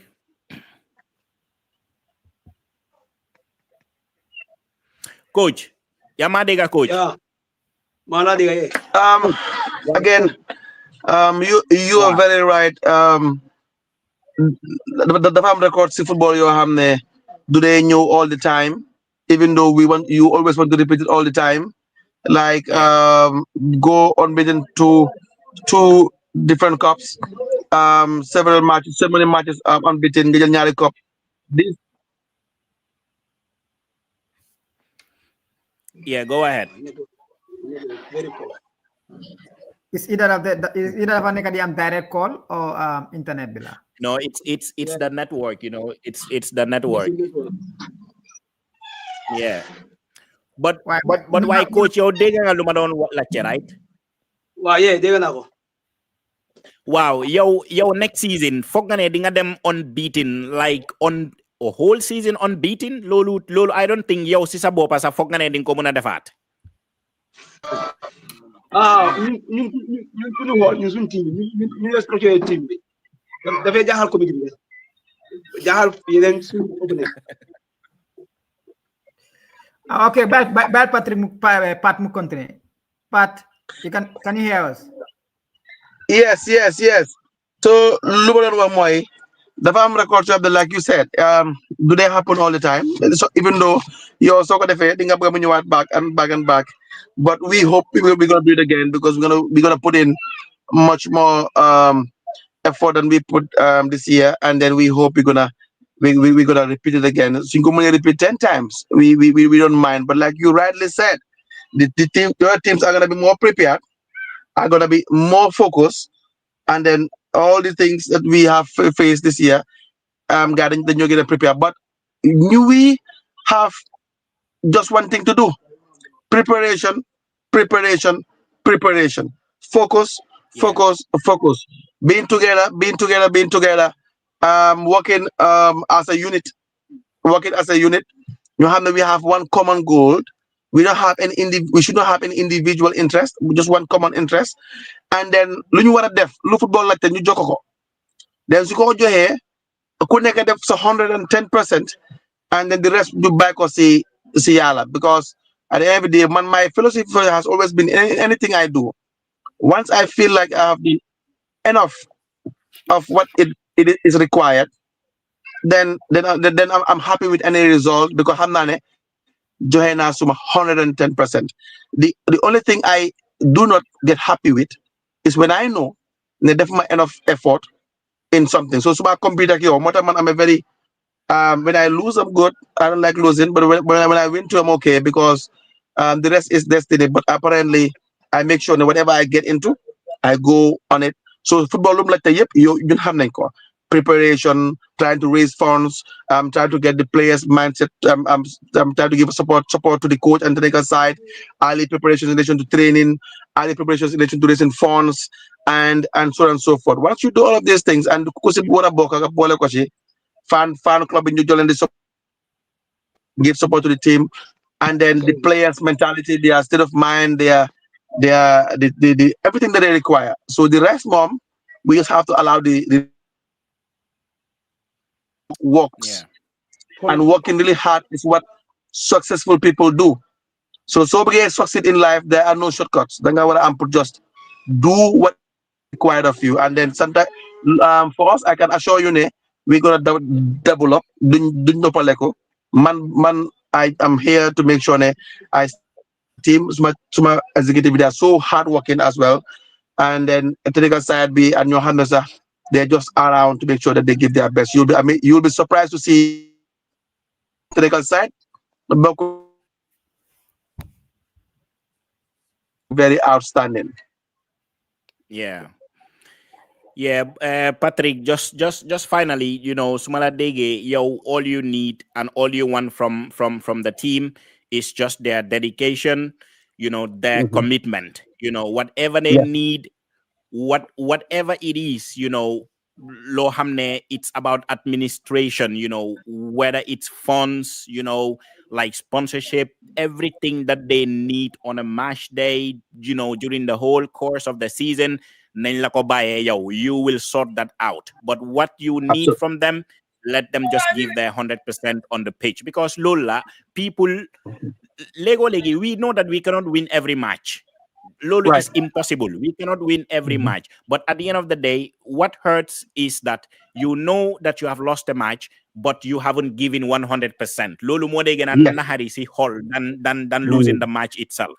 Right. So Lolo mom, it's just amazing. You know, they set on the teams that we love, the Liverpools, the Man Cities, the Real Right. Madrid, Lego Legi, they Mm. are almost like a part of our lives, if Mhm. Liverpool doesn't play, I feel so sad. Even though we are going, through a bad run, I just want to watch them play every day, So That's it. it's like the part of our lives, is with them.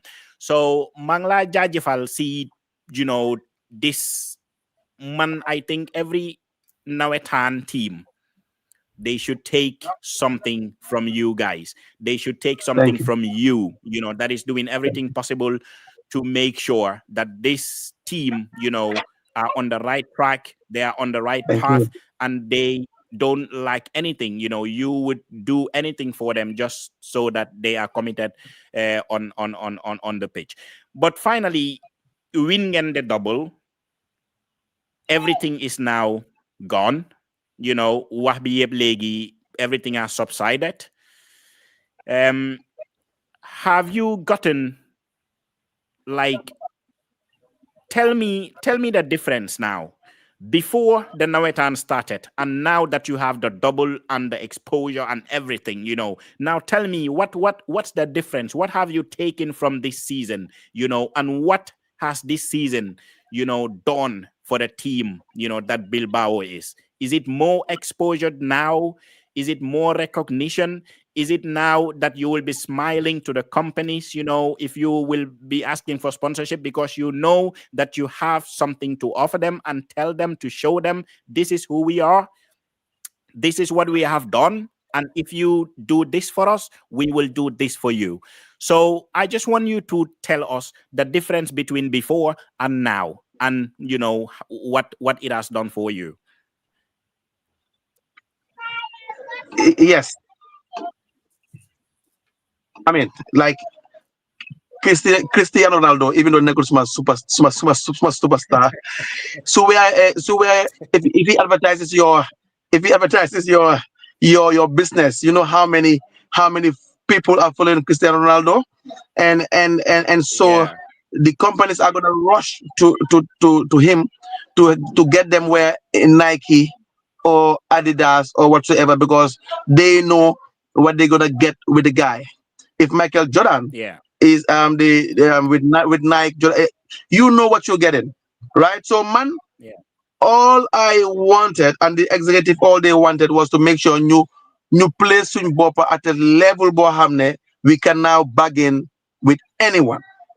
We can now Yeah. discourse with anyone, and then do on the wrong footing. Then you know what? We are Bilbao. You know us. We don't even need to tell you who we are. You want us to wear your name or your whatsoever, and it's banner or whatsoever. We have a price for these things. We can negotiate it, yes, but we are now setting the standards. Ñun am nañ jaasi bu Yeah. leen worry, we can buy our jerseys, we have so many jerseys xam nga. So am nañ pour jëlal footballers yi football boots by next season. So many of the people that are within the community, or even someone like you or anybody else who is affiliated with the team in one way or the other, can support. But if you are a company, we are not going to have your logo. Now we have earned the right to sit with you on a table. I'm like, you know what? Okay, we don't mind to wear your business name Sisson Lifini, but we have demands too. Let's negotiate our way. Let's see what you Yeah. can offer.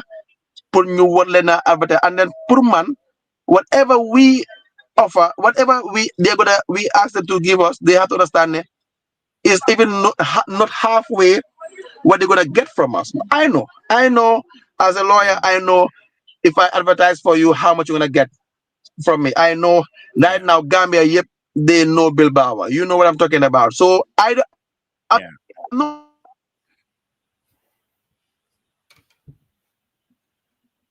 only going to want other teams to also emulate this. You understand? We want other teams Yeah. to Yeah. also emulate this. We also want, like I said, so I'm on organization only for the football clubs to discuss some of these things, to make sure that they are not exploited anymore, to make sure that they are taken seriously. Nawetan is the biggest stage in Gambian football for the data science football when it comes to fan base. So advertisement is all Yeah. about numbers. It's all about who sees my product. And we are not stupid anymore. We are not doing this for fun anymore. We want to change the lives and livelihoods of our people in our communities. And by doing that, changing the lives and livelihood of the Gambians. And by doing that, Yeah. elevating the country to a next level.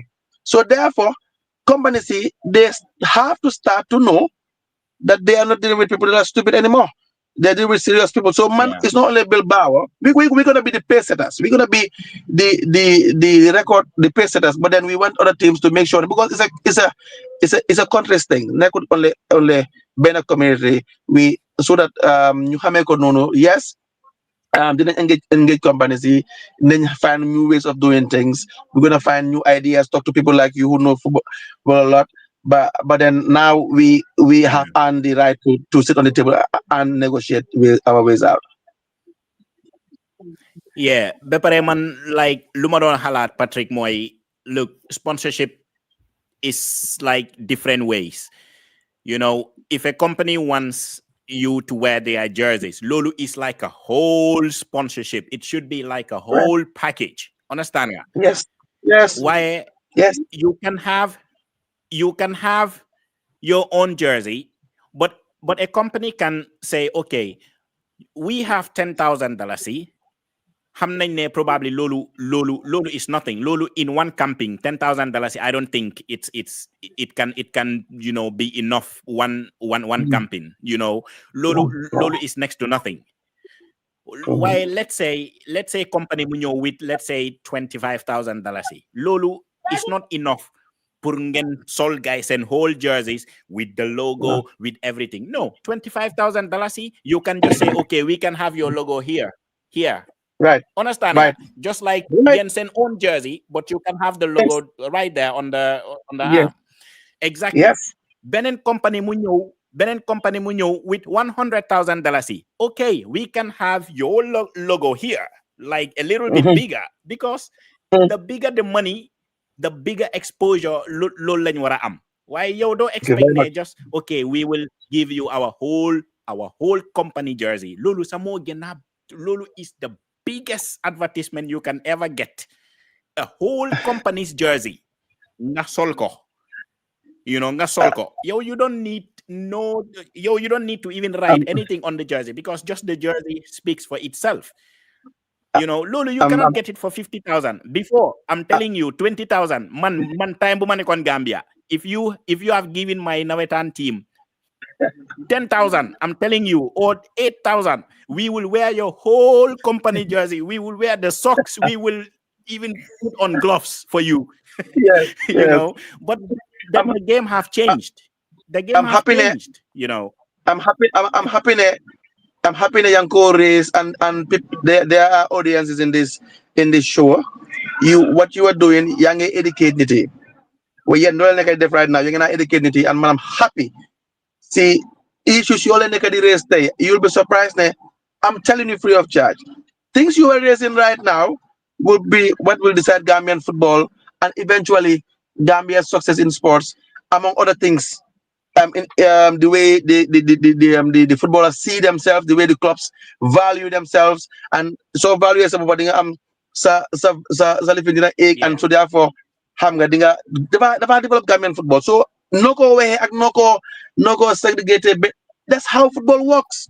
That's how it works now. And absolutely. and so man, I'm happy that people are listening and happy that you're gonna point out these things, and I am just so happy regarding Nolan concerned about trying to get the football the right direction, trying to address the issues of the problems that the teams face, and how the expectation works, and how they can stand their ground to say, well, you know what, it has to be different now. So to be honest, kudos to you guys, man. Yeah. Yeah, amazing. If you have some final words, Mr. President, you can just say it. To all the people that are associated with Bilbao. To all the people that have been watching you during the course of the last Nawetan season. I know that there have been even people that came to watch Bilbao that you didn't that you don't even know, that don't have any affiliation with Yeah, with the team. yeah, There have been people that have left everything that they were doing and came to right, watch you people without even knowing or pointing a right, single player in the team that they know, but just right. because of the love of the game and just the name Bilbao, because when you're going unbeaten, you are tend to be noticed at one point. That's Right, how football is. right, In the beginning it right. probably was not so, but when you go step to step, then you get noticed and people will begin to wonder, okay, I just want to see how these guys play football and who they are. So if you have your final words, just to say thank you to all of the people that came, and to the Serekunda West, maybe their committee did a really good job in organizing. Everything was so perfect. You just say it. Or if there was things that you didn't really like, things that they could better, you just say it. This is just it. We just want to learn from each other. It's not about saying that it was bad because of your own individual interest or so. No, but it's just to raise the game, to raise the bar, so that next season will even be better. Yeah, thank you so much again.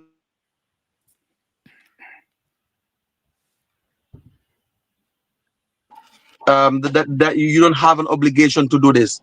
Ne by force, like in definitely because and what you guys are doing here is all providing the platform, the environment, the basis, the minimum standard to make sure ne kuneka have ne.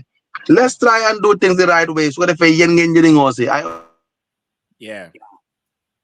put an effort to something, sometimes they enjoy it. And so thank you guys so much for bringing out the issues that matters in football right now, and all geared towards making sure that our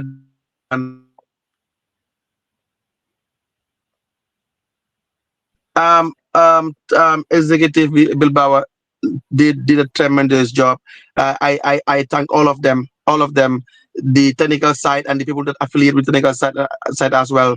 They are amazing. None of them, a man mom, they put up to some of us our very strict measures in relation to how we want things to be done without compromising too much.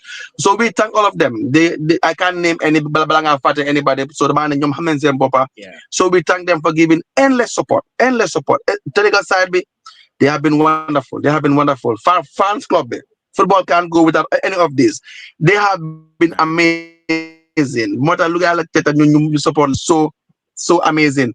Footballers, they gave their all. They got sick during the game. They got injuries during the game. You never see on their faces to say that they don't back down. They fought all the way to the end. And then the community as well. Everybody was behind the team, and then we thank everybody's parents, so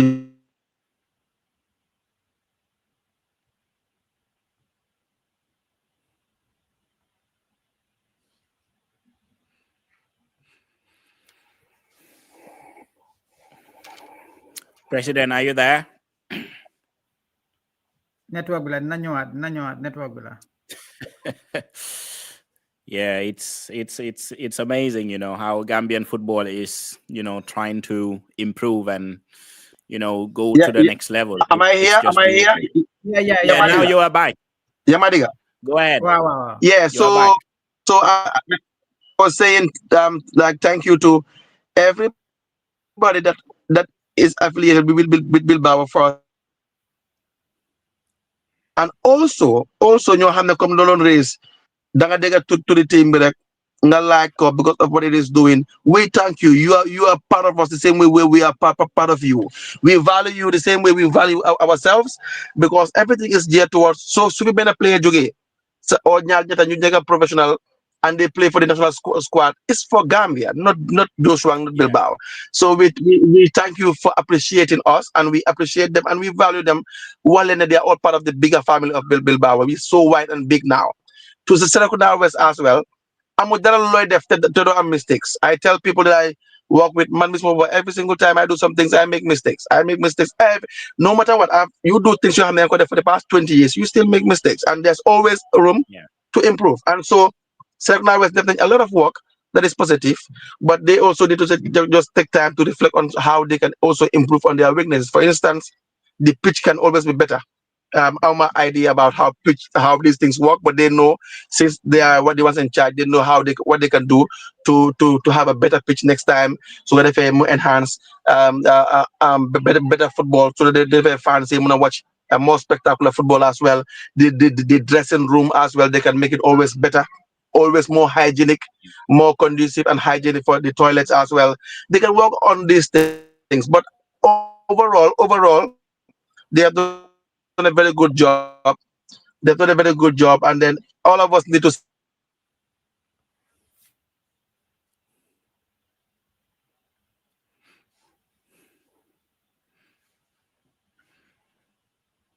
thank you to them. Yeah, coach, you are back again.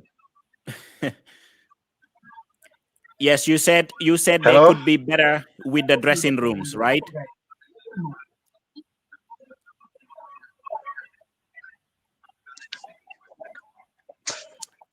Are you getting us?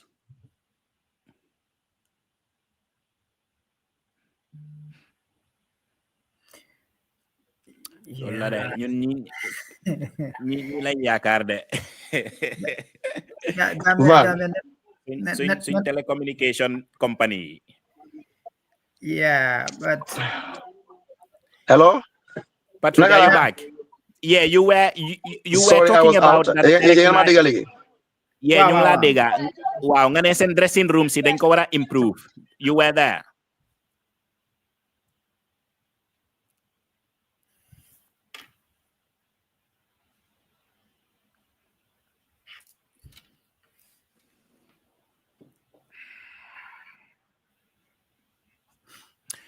Boy, Patrick Demna, and I think we have really covered a lot, and yeah, this has been amazing. A lot of people, I can see, the comments, saying that the program was that the show is interesting, and yeah, of course, this is the main aim.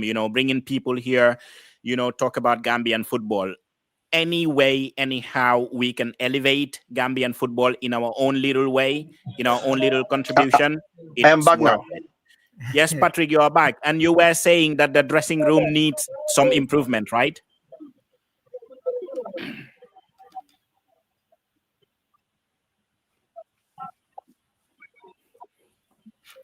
Yes, Yeah, you can go ahead, Patrick. Just your final words, to the people involved and connected yes, with Bilbao. But you yes, said yes. Serekunda West Dressing did a room needs really some good job. improvement. Yeah, The pitch needs yeah. improvement as well. Go ahead.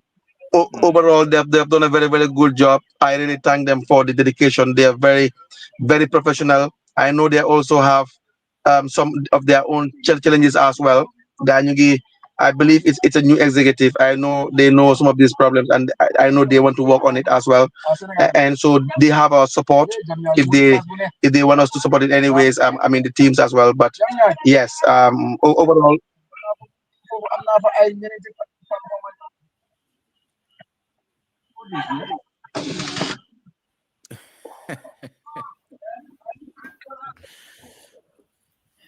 Yeah, man. I want to focus on the coach, and then I'm happy that the executive is willing to help the coach because boy, Gambia they kill dreams, boy. And as one Gambia they kill dreams sometimes. You because I just ne come instant boom johen one dafa start on lines in Cosby, course, but Jehalut, that yeah, job be mobile because you okay you so look at face value da nga fone okay maybe munta kub ñaari because yaa ngi focus si lii baxa amut nga xam ne job bi foofu la baxa bi nekk famille baa ngi kër ak yooyu noonu waaye I'm happy that the executive they are willing to help pour mu jël license coach yeah, boy ñoom Sénégal seen homegrown coaches yi ñoo lañ nekk di yóbbu World Cup boy understand yeah. ñun mënu Can ñoo you imagine? we cannot just rely on coach yoo xamante ne dañoo ñëw ree fii ak English bu rëy di la that's one of the biggest weakness of Gambia. You bring this Social international you bring social this media coaches. international coaches yoo xamante ne they don't have that much substance baal dañoo leen ma de baal leen ma de yéen mënoon la gis ma fi suma last word si waaye xam nga internet was a bit poor. Yeah, we understand. It's okay. Go ahead, Mr. President. Finally, Just your final words. Wow. yeah. So just thank you to everyone for now on Yeah, about the toilets, about the dressing room itself, about the areas they can improve on the field, the pitch itself. yeah, But I know they know this because ñoom tam ñu ngi jël perhaps as also pavilion as well. They can improve on a lot of things. It's a gradual process, but first things first. For instance, something like hygiene is just something that's a priority. Dressing room yeah. because you are playing football for the players, and so where they sit, where they And ease it's themselves. often neglected.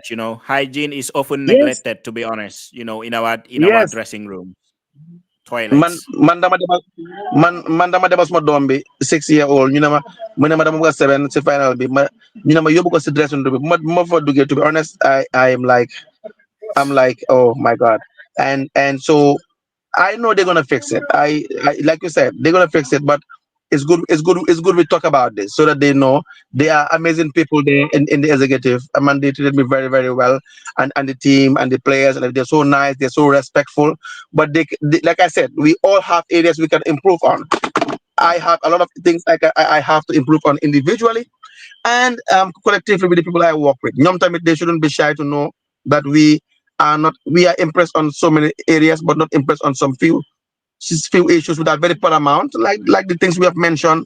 And so Lolo Mom, Puruman Mom is pitch the dressing room, the pitch itself, and the pavilion comes later as well. So Lola, but I'm thanking everybody, and I want you guys to keep on doing what you're doing, to keep on bringing out the issues and giving the platform to people that matter. Footballers here, I really commend you for the work you're doing. Some people don't have time for what you're doing. You can easily say that, well, I have my job to do. Let me go and make my own money. But you guys are so passionate about how to improve this country. You know what you're doing. So Neke, the concern about what the youths do for the betterment of the country, you are getting them off the streets. That's what you're doing. You are getting them off the streets. You're giving them a future. You're giving them life. You're giving the country hope. And so, Purman, you guys are the winners in this. Thank you so much. Yeah, thank you very much, Mr. President. Gerem nañ la di la santa. It was an amazing show.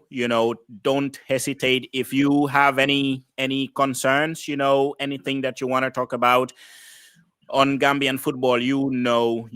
How to reach us. It's amazing having you. This is one of the best programs we have had.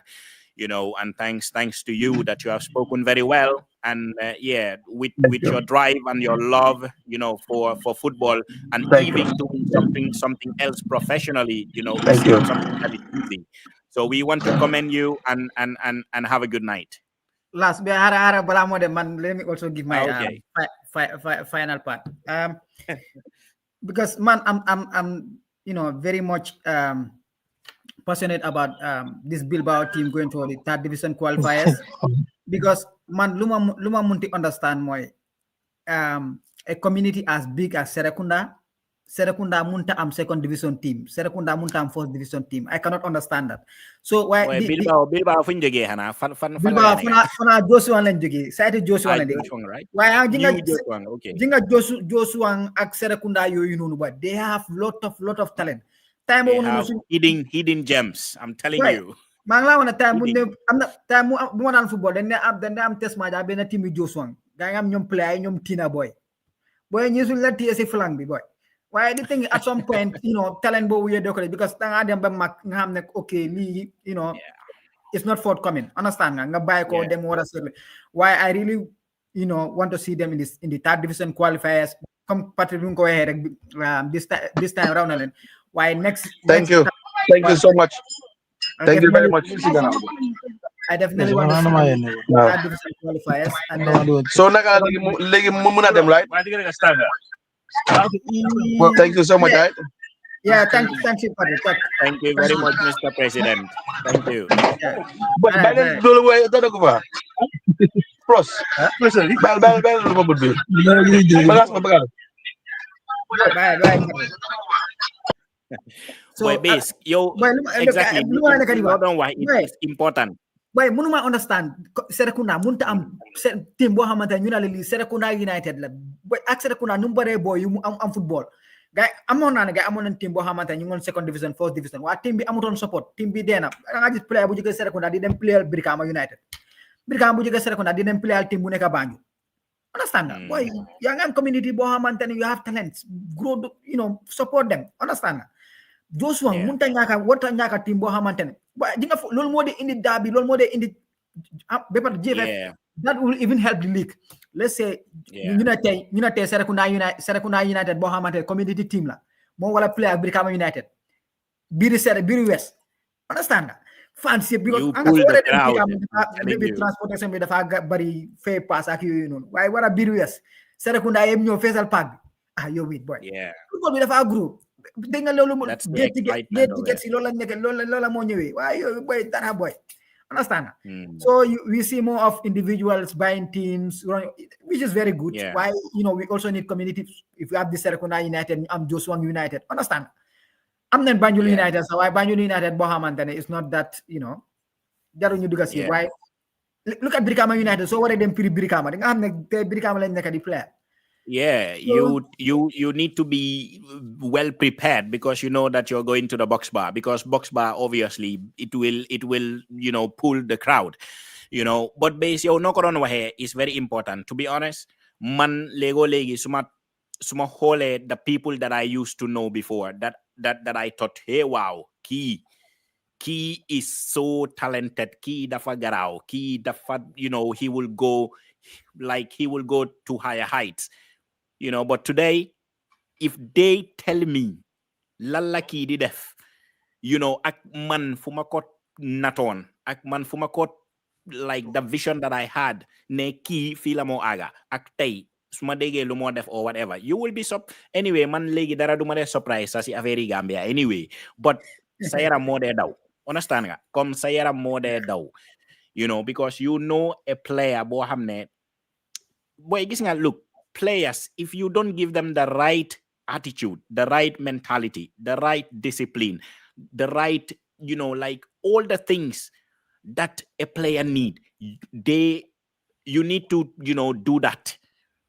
Like before they turn 18, they should be able to know what a player's life should be, how you need to act, how you react, how you behave yourself. You need to know this in a very early age. Why Gambia, da nga gis boy a player boo xam ne dafa am talent, waaye maybe daf dee gaaw a mer. Player boo xam ne dafa mun a football, waaye suñ la leccee kii daf dee gaaw a mer, kii xeex rek, kii fight rek. At the end of the day, you can never ever proceed. Life dafa need discipline. Te loolu is not just football. In whatever you do, you need discipline. You need discipline. You don't have discipline, mooy loolu, you will never go far. But a lot of people think that they are untouchable. A lot of people think, okay, team bi my yaakaar bi, team bi my star bi. Ñaata nit ñoo fogoon ne ñoom ñooy star yi team nga génne leen and the team even plays better. So we have to put these things at the back of our minds. When you do something, do it wholeheartedly. Do it with everything that you've got. Don't do it because coach B. Don't do it because of whatever. Do it for yourself. Do it for your improvement. Do it for your future. Because you never know who is watching, who have the right contacts, who has the right, the right community to just hook you up. You never know who is watching around the corner. Gis nga, look, most of these agents, I'm telling you, most of these agents, they don't even want to announce they are coming. Yeah. A good agent will just come unannounced and just stand somewhere unnoticeably, just trying to, figure out talents. Because so announce everybody, okay, wow, dama wara jena dala bo xamne mu ngi jar ñaata 10,000 F50 lañ ko dewe, how much dala sara ma xamul naga lañ tuddaat boy. They will want to get the best shoes, they will want to get everything. At the end of the day, dañoo nervous ba nga xamne sa luñ wara play duñ ko play. Yeah, well, I think it's important we have people like Patrick Yohamante. They will put some of this play on check. Being a man come bumane kon buman play. Na man ay muna surprise as hindi wahin play abi bala mo muna play mo pun. Man like kon yo bala nga muna play nga pun wala bala nga muna play nga tu. So nigga pro boy. Understand? Singay heave. It's not even about heave, sir. It's more of discipline. Understand? Because so I'm a pro, so nigga pro don't neka si for so wala nga dem medical sa like dafa fail medical because hamne ne yow sa yaram bi kañ moy lu. Understand? I think most of these players need to be more disciplined. Yeah, and they need to know what is, like when you sign for a professional, all this medical, because some of these people, they sometimes I think that they don't know it, that they have to go through a thorough medical, a thorough medical. They know said everything in your body, and I am telling you, they see it. I think it's about come Patrick nung ko here. Man, suma bëgge nek a lawyer, a good lawyer. I have to do what good lawyers do. If I want to be a journalist, I have to do what good journalists do. Suma bëgge melni Cristiano Ronaldo, dama def lu Cristiano di def. Understand? Dang day mëna dégg Cristiano success story ami dafa dem ci field bi before everybody else. Dafa ñu training bi su jeexé ñep dañoo ñu bayé ko fofu non dafa juk. Waye yow nga ne yow bala nga dem play fo nga pon. Musulo dégg Cristiano mi ngi pon, te nga ne Cristiano nga bëgg wana nek. Nga ne yow bala nga mëna football bu correct fo nga tu. Munta anda, understand? Some of these things is because of maybe ignorance, like I hamunya. Why if you go to so they may def medical, lo de consume sa yaram bi dafa wone fofu non, understand? Sa ombi su yaho sa yaram bi lu fa munti yaho den ko gis. So ñom ñoy hol at the end of the day is the discretion of the club bo xone okay li ndax da dafa nek lo xamantene mën nañ ko solve as a club. Why yow su ñu xamé ne yow boy dafa am ñoo xamantene mënu ñoo tok 1 hour tuhuñ boy. It's very sad. It's very sad. I'm cigarette break. Understand? Football. Why I think the more you have people like Patrick Yohamante, they are professional. You see law field be they know, and I am glad. Just now some of these things that I was pointing out. Your mulo neka company Yohamante, your share price keep increasing year in year out. Your sub profit is millions of dollars. Ngayon just team 10. Some of some of the things that some of these teams don't even know, sir. Let's say, for example, like nga binda Africell, si jersey bi. Even fans club bisa sunyo play sunyo print 10 t-shirt bisa Africell lañ fa binda Bilbao. Yo sa team club bisa nek si chat bi. Understand? Yang def ko because most of these companies this comme dina loi nu amé loopholes. Li for some of these PR jobs yi am loopholes. Pala ñoo dem fee QCL, let's say 300,000 pour 3 months ñu defal ñu advert. Bilbao mu ngi siw ñu lañ jox gaay 15,000 ngay defal ñu advert, free advert. Fo jox di gis Africell Bilbao.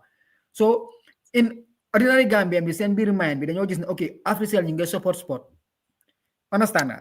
Waxuma comme Africell waaye let's say for example Alassane Enterprise ñu ngi support sport, Alassane ñu ngi support non knowing ne luñ nekk di def foofu noonu luñ spend si ñooñu noonu in within 1 hour or 2 hours ñoom ñu am nañ lifin boobu noonu. So yeah, of course. All of these big companies that you see base, you know, what they are giving to the clubs. You know, these big companies in Gambia, they make at least $1 million, you know, a day, you know, per month. I you know, like when you talk about the big telecommunications, you know, companies in Gambia, they make at least $1 million a day, you know. So harasa ma ma sédé gana na harisa da nga gis company bu mag dem sign ben artist nga sign artist the visibility contract 1 million for 1 year nga jël football club bo xamantene it has more than 50 players ñoo xamantene ñoo sol sa jall yo artist bo mo sol sa t-shirt artist mo gëna moko sol team bo xamantene it has over 30 players, over 300 fan base, yang ko jox 10,000. It doesn't make sense. You understand? As a community, as a football club, for so you wara at. Your ban company mo dem sign artist 10,000. One pack sa can do ko sign 100. I'm buy to bala man yung sumakap. You can have one Gambia sa can do dem sign at 10,000, at 25,000. Understand? So I don't understand. This is not peculiar to our fans club. Ang last time ñu ñëw fi ben club lila no nga da nga Gambia da nga gis club to club transfer. Club bi dafa sola player bi mu dem joga jassi ñu jox ko player. Ñu jox la 5 football, 3 football wala mbal nga jox leen player. Boy, we are not in the 19th century, boy. Yeah, that has long gone, you know. So we ñu la Gambia aga ngi stage football. Kan ñu aga ci stage football bobu. Ya nga gis wala you need to take the step. You need to take the step. If you don't take the step, you know, towards Gambia, you know, reaching the goal, how are we gonna get there? It's not gonna happen. You know, Gambia aga guñ fi dañ wara def ni force. Yeah, my friend, what are you doing, yo, in your own capacity? What are you doing to make sure you go to the right people, you go and sit with the right authority to talk to them about your ideas? Everything starts with an idea. Yo, so xamene suñ football du musa nekk professional if we don't do this. Talk to the people. Do it. You know, talk to the people that can. Because I'm telling you, Base, something that you think is impossible in that country, I'm telling you, you think is impossible. Why, look, somebody can wake up tomorrow morning and make it happen. Lolo, we know it. We know it. There are people waking up in that country. Mburu ak ñebe bu ñoo jënda elek $10.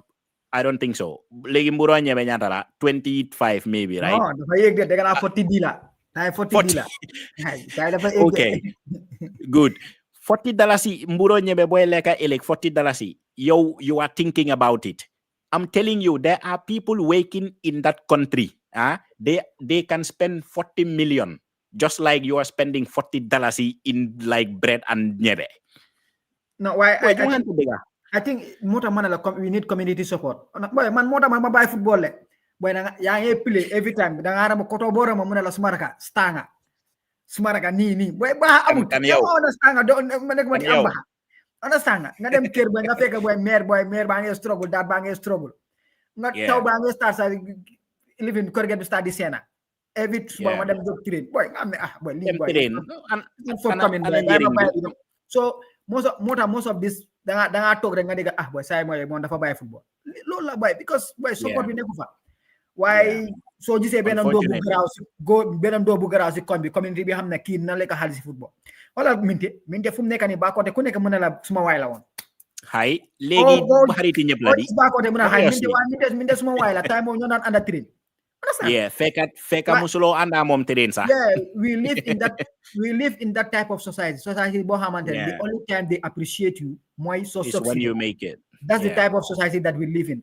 Da nga nek ci community bo xamantene boy ñu yep grow nañ ci community bo xamantene there is this one player bo xamantene community bi xamne key top player la su amé the right support dina lek xaliss football wa kenn ko support fofu la mo nek frustrate motax sometimes do they blame ñu de tourni sax boy dañ de desperate da nga xamne boy yo amna talent bi support bi rek ñaka understand ama support bi ama talent bi understand at some point ma faté football motax mo ñata player ñoo nek di dem bagui boy da nga gis player bo xamantene dafa dem bagui mu dé bagui ñu post na talam ku nek di won he was a good player community da nga gis community bo xamne ay 50 people post ko imagine yo that 50 people yu nek ci community bo wono ku nek support ko nono pour mu realize dream am wa ken di ko support player bi dafa frustrate duga gal dem buga dem bagui de gañu fofu nono ku nek di ko post wow he was a passionate footballer lila won we don't appreciate unfortunately base this is where the level we are at. We don't appreciate people when they are at it, Lulu. It's just we begin to appreciate them when things go wrong, like when they pass away, or because then frustrate the people that are going on the back way. To be honest with you, degala duma musa encourage ken mu dem back way, because Lulu, I will never encourage somebody to do that. Why, at the end of the day tamit ko xamne mu ko def tamit, who am I to tell you don't? If I don't give you the things that you want, I cannot tell you don't, Right. because people are so desperate in that country ba nga xamne they will do anything. And deka bo xamne nak non la mo demee, I'm telling you, it will be a very dangerous country. Deka bo xamne people will do anything to survive, that is a very, very, very dangerous country, I'm telling you. Yeah, that's why manela neko government the community also has a role to play in it. Yeah. Boy, man suma neka footballer, man Savinho mu play Man City. Savinho daw na football alasan. Boy, man Savinho suma amé lu am, jog suba hey, demal train, nga ñoo teda, jog. Boy, Savinho daw na football. Understand? Yeah. So most of these people li mo lan dey force da nga tok télé sa nga xamné ki daxul ma football. Ki suma amé opportunity bu am, dama leka xalisam. Xalis bu mu nekk di leka dama ko lek. Understand? It's all luck based. It's all luck. Ferran Torres su waree play Barcelona man ma xam ne kon xoolal man su ma amee opportunity man tamit dama play Barcelona. So loolu moo dee dugal most of them see some of these things. Why? And you cannot blame the government, because sometimes no. Like I said, the community too. Da nga ne community boo xamante ne yow sa bopp xam nga ni mun na am support. This is a job for everybody. People to improve in a nation, people to live a good life and a better life. It takes everybody, to work hard. It takes everybody to just do the right things, But at the end of the day, Base, I'm just telling you, there are a lot of people that are playing football professionally today. Man, I can say with 100% certainty, ne, am na ñoo xamne ñu ngi play tay like professional football. I know there are people in the Gambia that are better than them. Far better. There are people in Gambia. There are people in other parts of Africa that are way better than, some of the people that I am seeing, be it in the Premier League, League or, La Liga. It doesn't matter. There are better players that don't even have money to buy bread.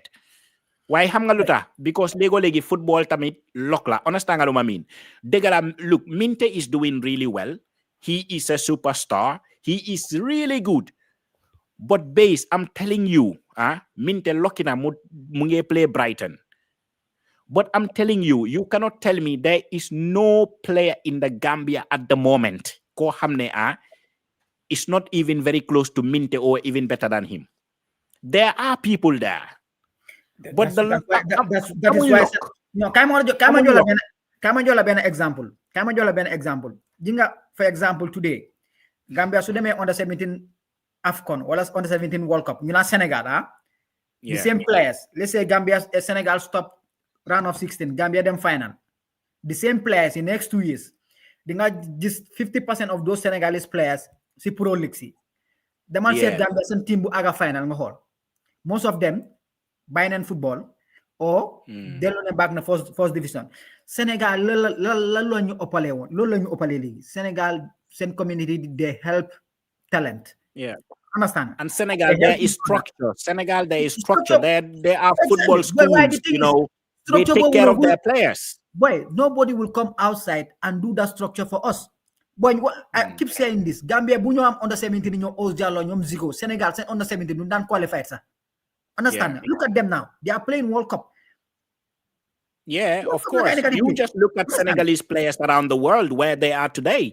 If you go to the French league, you cannot name me one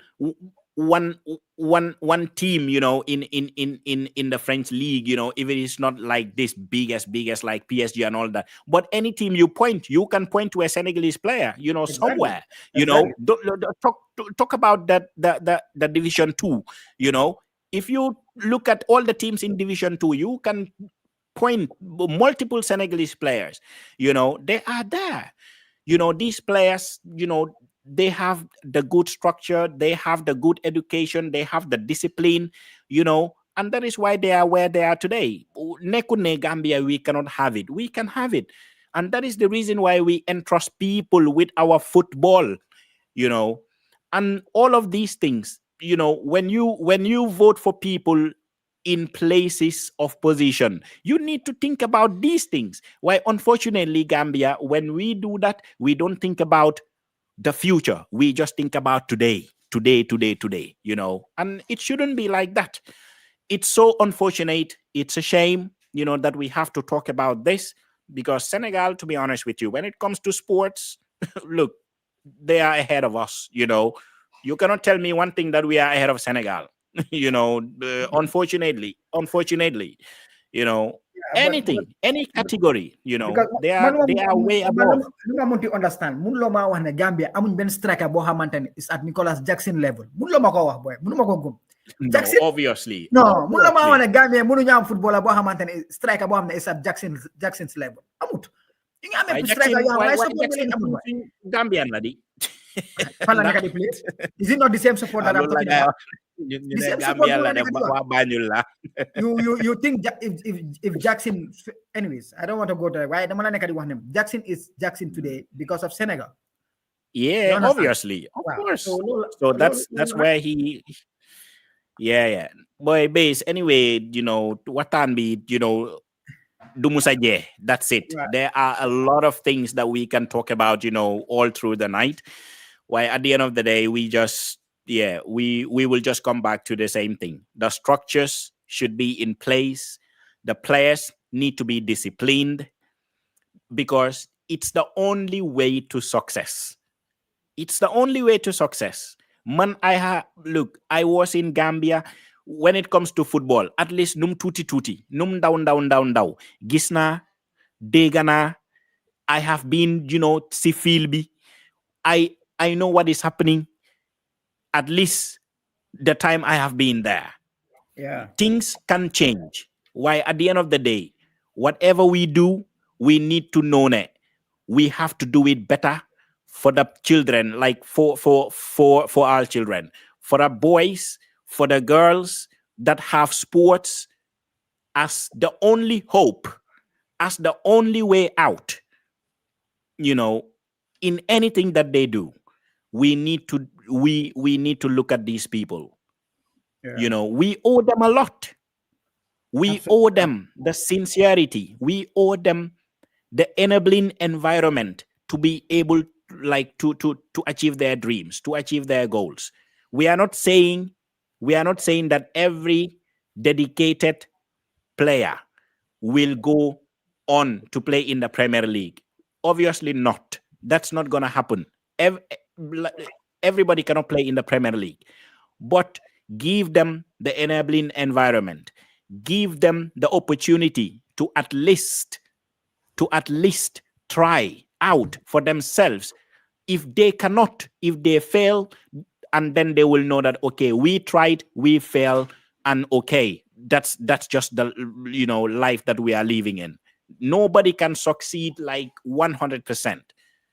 But if the enabling environment is not there, if we are not giving these kids what they deserve, then we are failing them as a nation. We are failing them as a federation. We are failing them like 100%. So, man, I just want to say, being successful is one thing. Not everybody will be successful. Not everybody will play in La Liga. Not everybody will play in League. Not everybody will even play in the top 5 leagues in Europe. Yeah, absolutely. But give them the chance. Give them the chance to be able to do so. If they make it, be proud. If you don't make it, you have to hold your head up high, because you have given them all of the requirements, all of the, everything that you could, so they could be there. And then you sleep well. But all of the people that are handling our football, with all of these, I don't see no structure. Structure zero. Welfare zero. What are we doing? With all the money that FIFA is pumping and all that, we have nothing to show for it. We have nothing, absolutely nothing. Absolutely nothing. It's very sad. It's very, very, very, very sad. We shouldn't be thinking like that. I just want to go into that office because FIFA is pumping money into Gambian football, and I want to get rich before I go out. How many years Lenyod am this mentality? I want to get office and get rich because somebody else will come and do the same thing. You can be the person to stop it. It can start from you to say, you know what? This is an office of trust. I have to do my job because I am accountable to the people.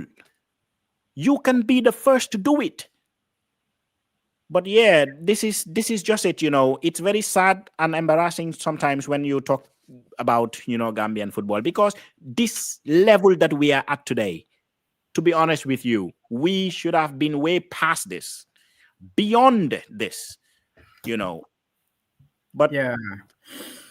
Anyways, so we just wrap up today. We wrap Liverpool up drew. today.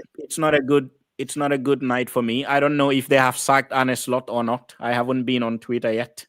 Well, Liverpool, Arsenal, Liverpool, Liverpool, Chelsea, Man United, 6 and 9. Fimo Man City. I know. Man City, no si des. Man City, no win league, boy. Busi worry, sir. Boy, why be next Saturday, boy? So next Saturday, base. First No division, problem. First division the first start. So we will try to bring maybe Real de Banjul or another team. Yeah, of course.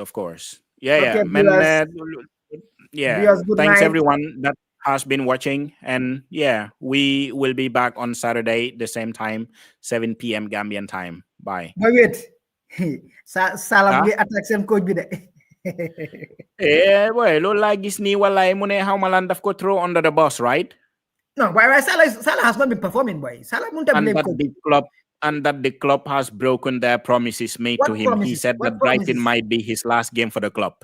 Why the thing is, what Karaga said is right. The only time that you see Salah talking is if he can win the man of the match, or he's talking about contract or his personal interest.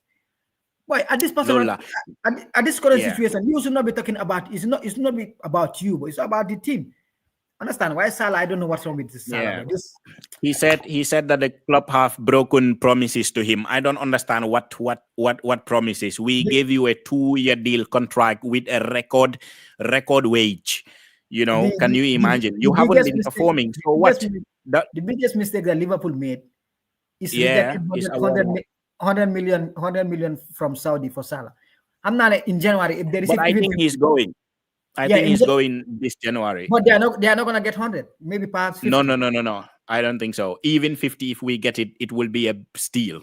I'm telling you. 50 million pounds, because Salah wants to leave now. I think he wants to leave. And if they know, look, if a club is buying a player that really wants to leave, and whatever club in Saudi that is buying Salah, they know that Liverpool also want to get rid of him now. So you will Yeah. not be in a position of strong, negotiating, terms. It's not gonna happen. But Saudi, they have a lot of money to pump. You never know. They can just say, okay, 70 No, million, take it or no, leave it. they would not. If they Yeah. pay 70, it will be because of the competition. Maybe Al Ahli Buga, Ni Buga, because of that Yeah. competition. It's not because of Salah's value. But also, yeah. See Yeah. you It's guys on just Saturday. that. Yeah. All right, base. Thank you very much. We'll see you on Saturday. All right, ciao. Yes. Bye bye.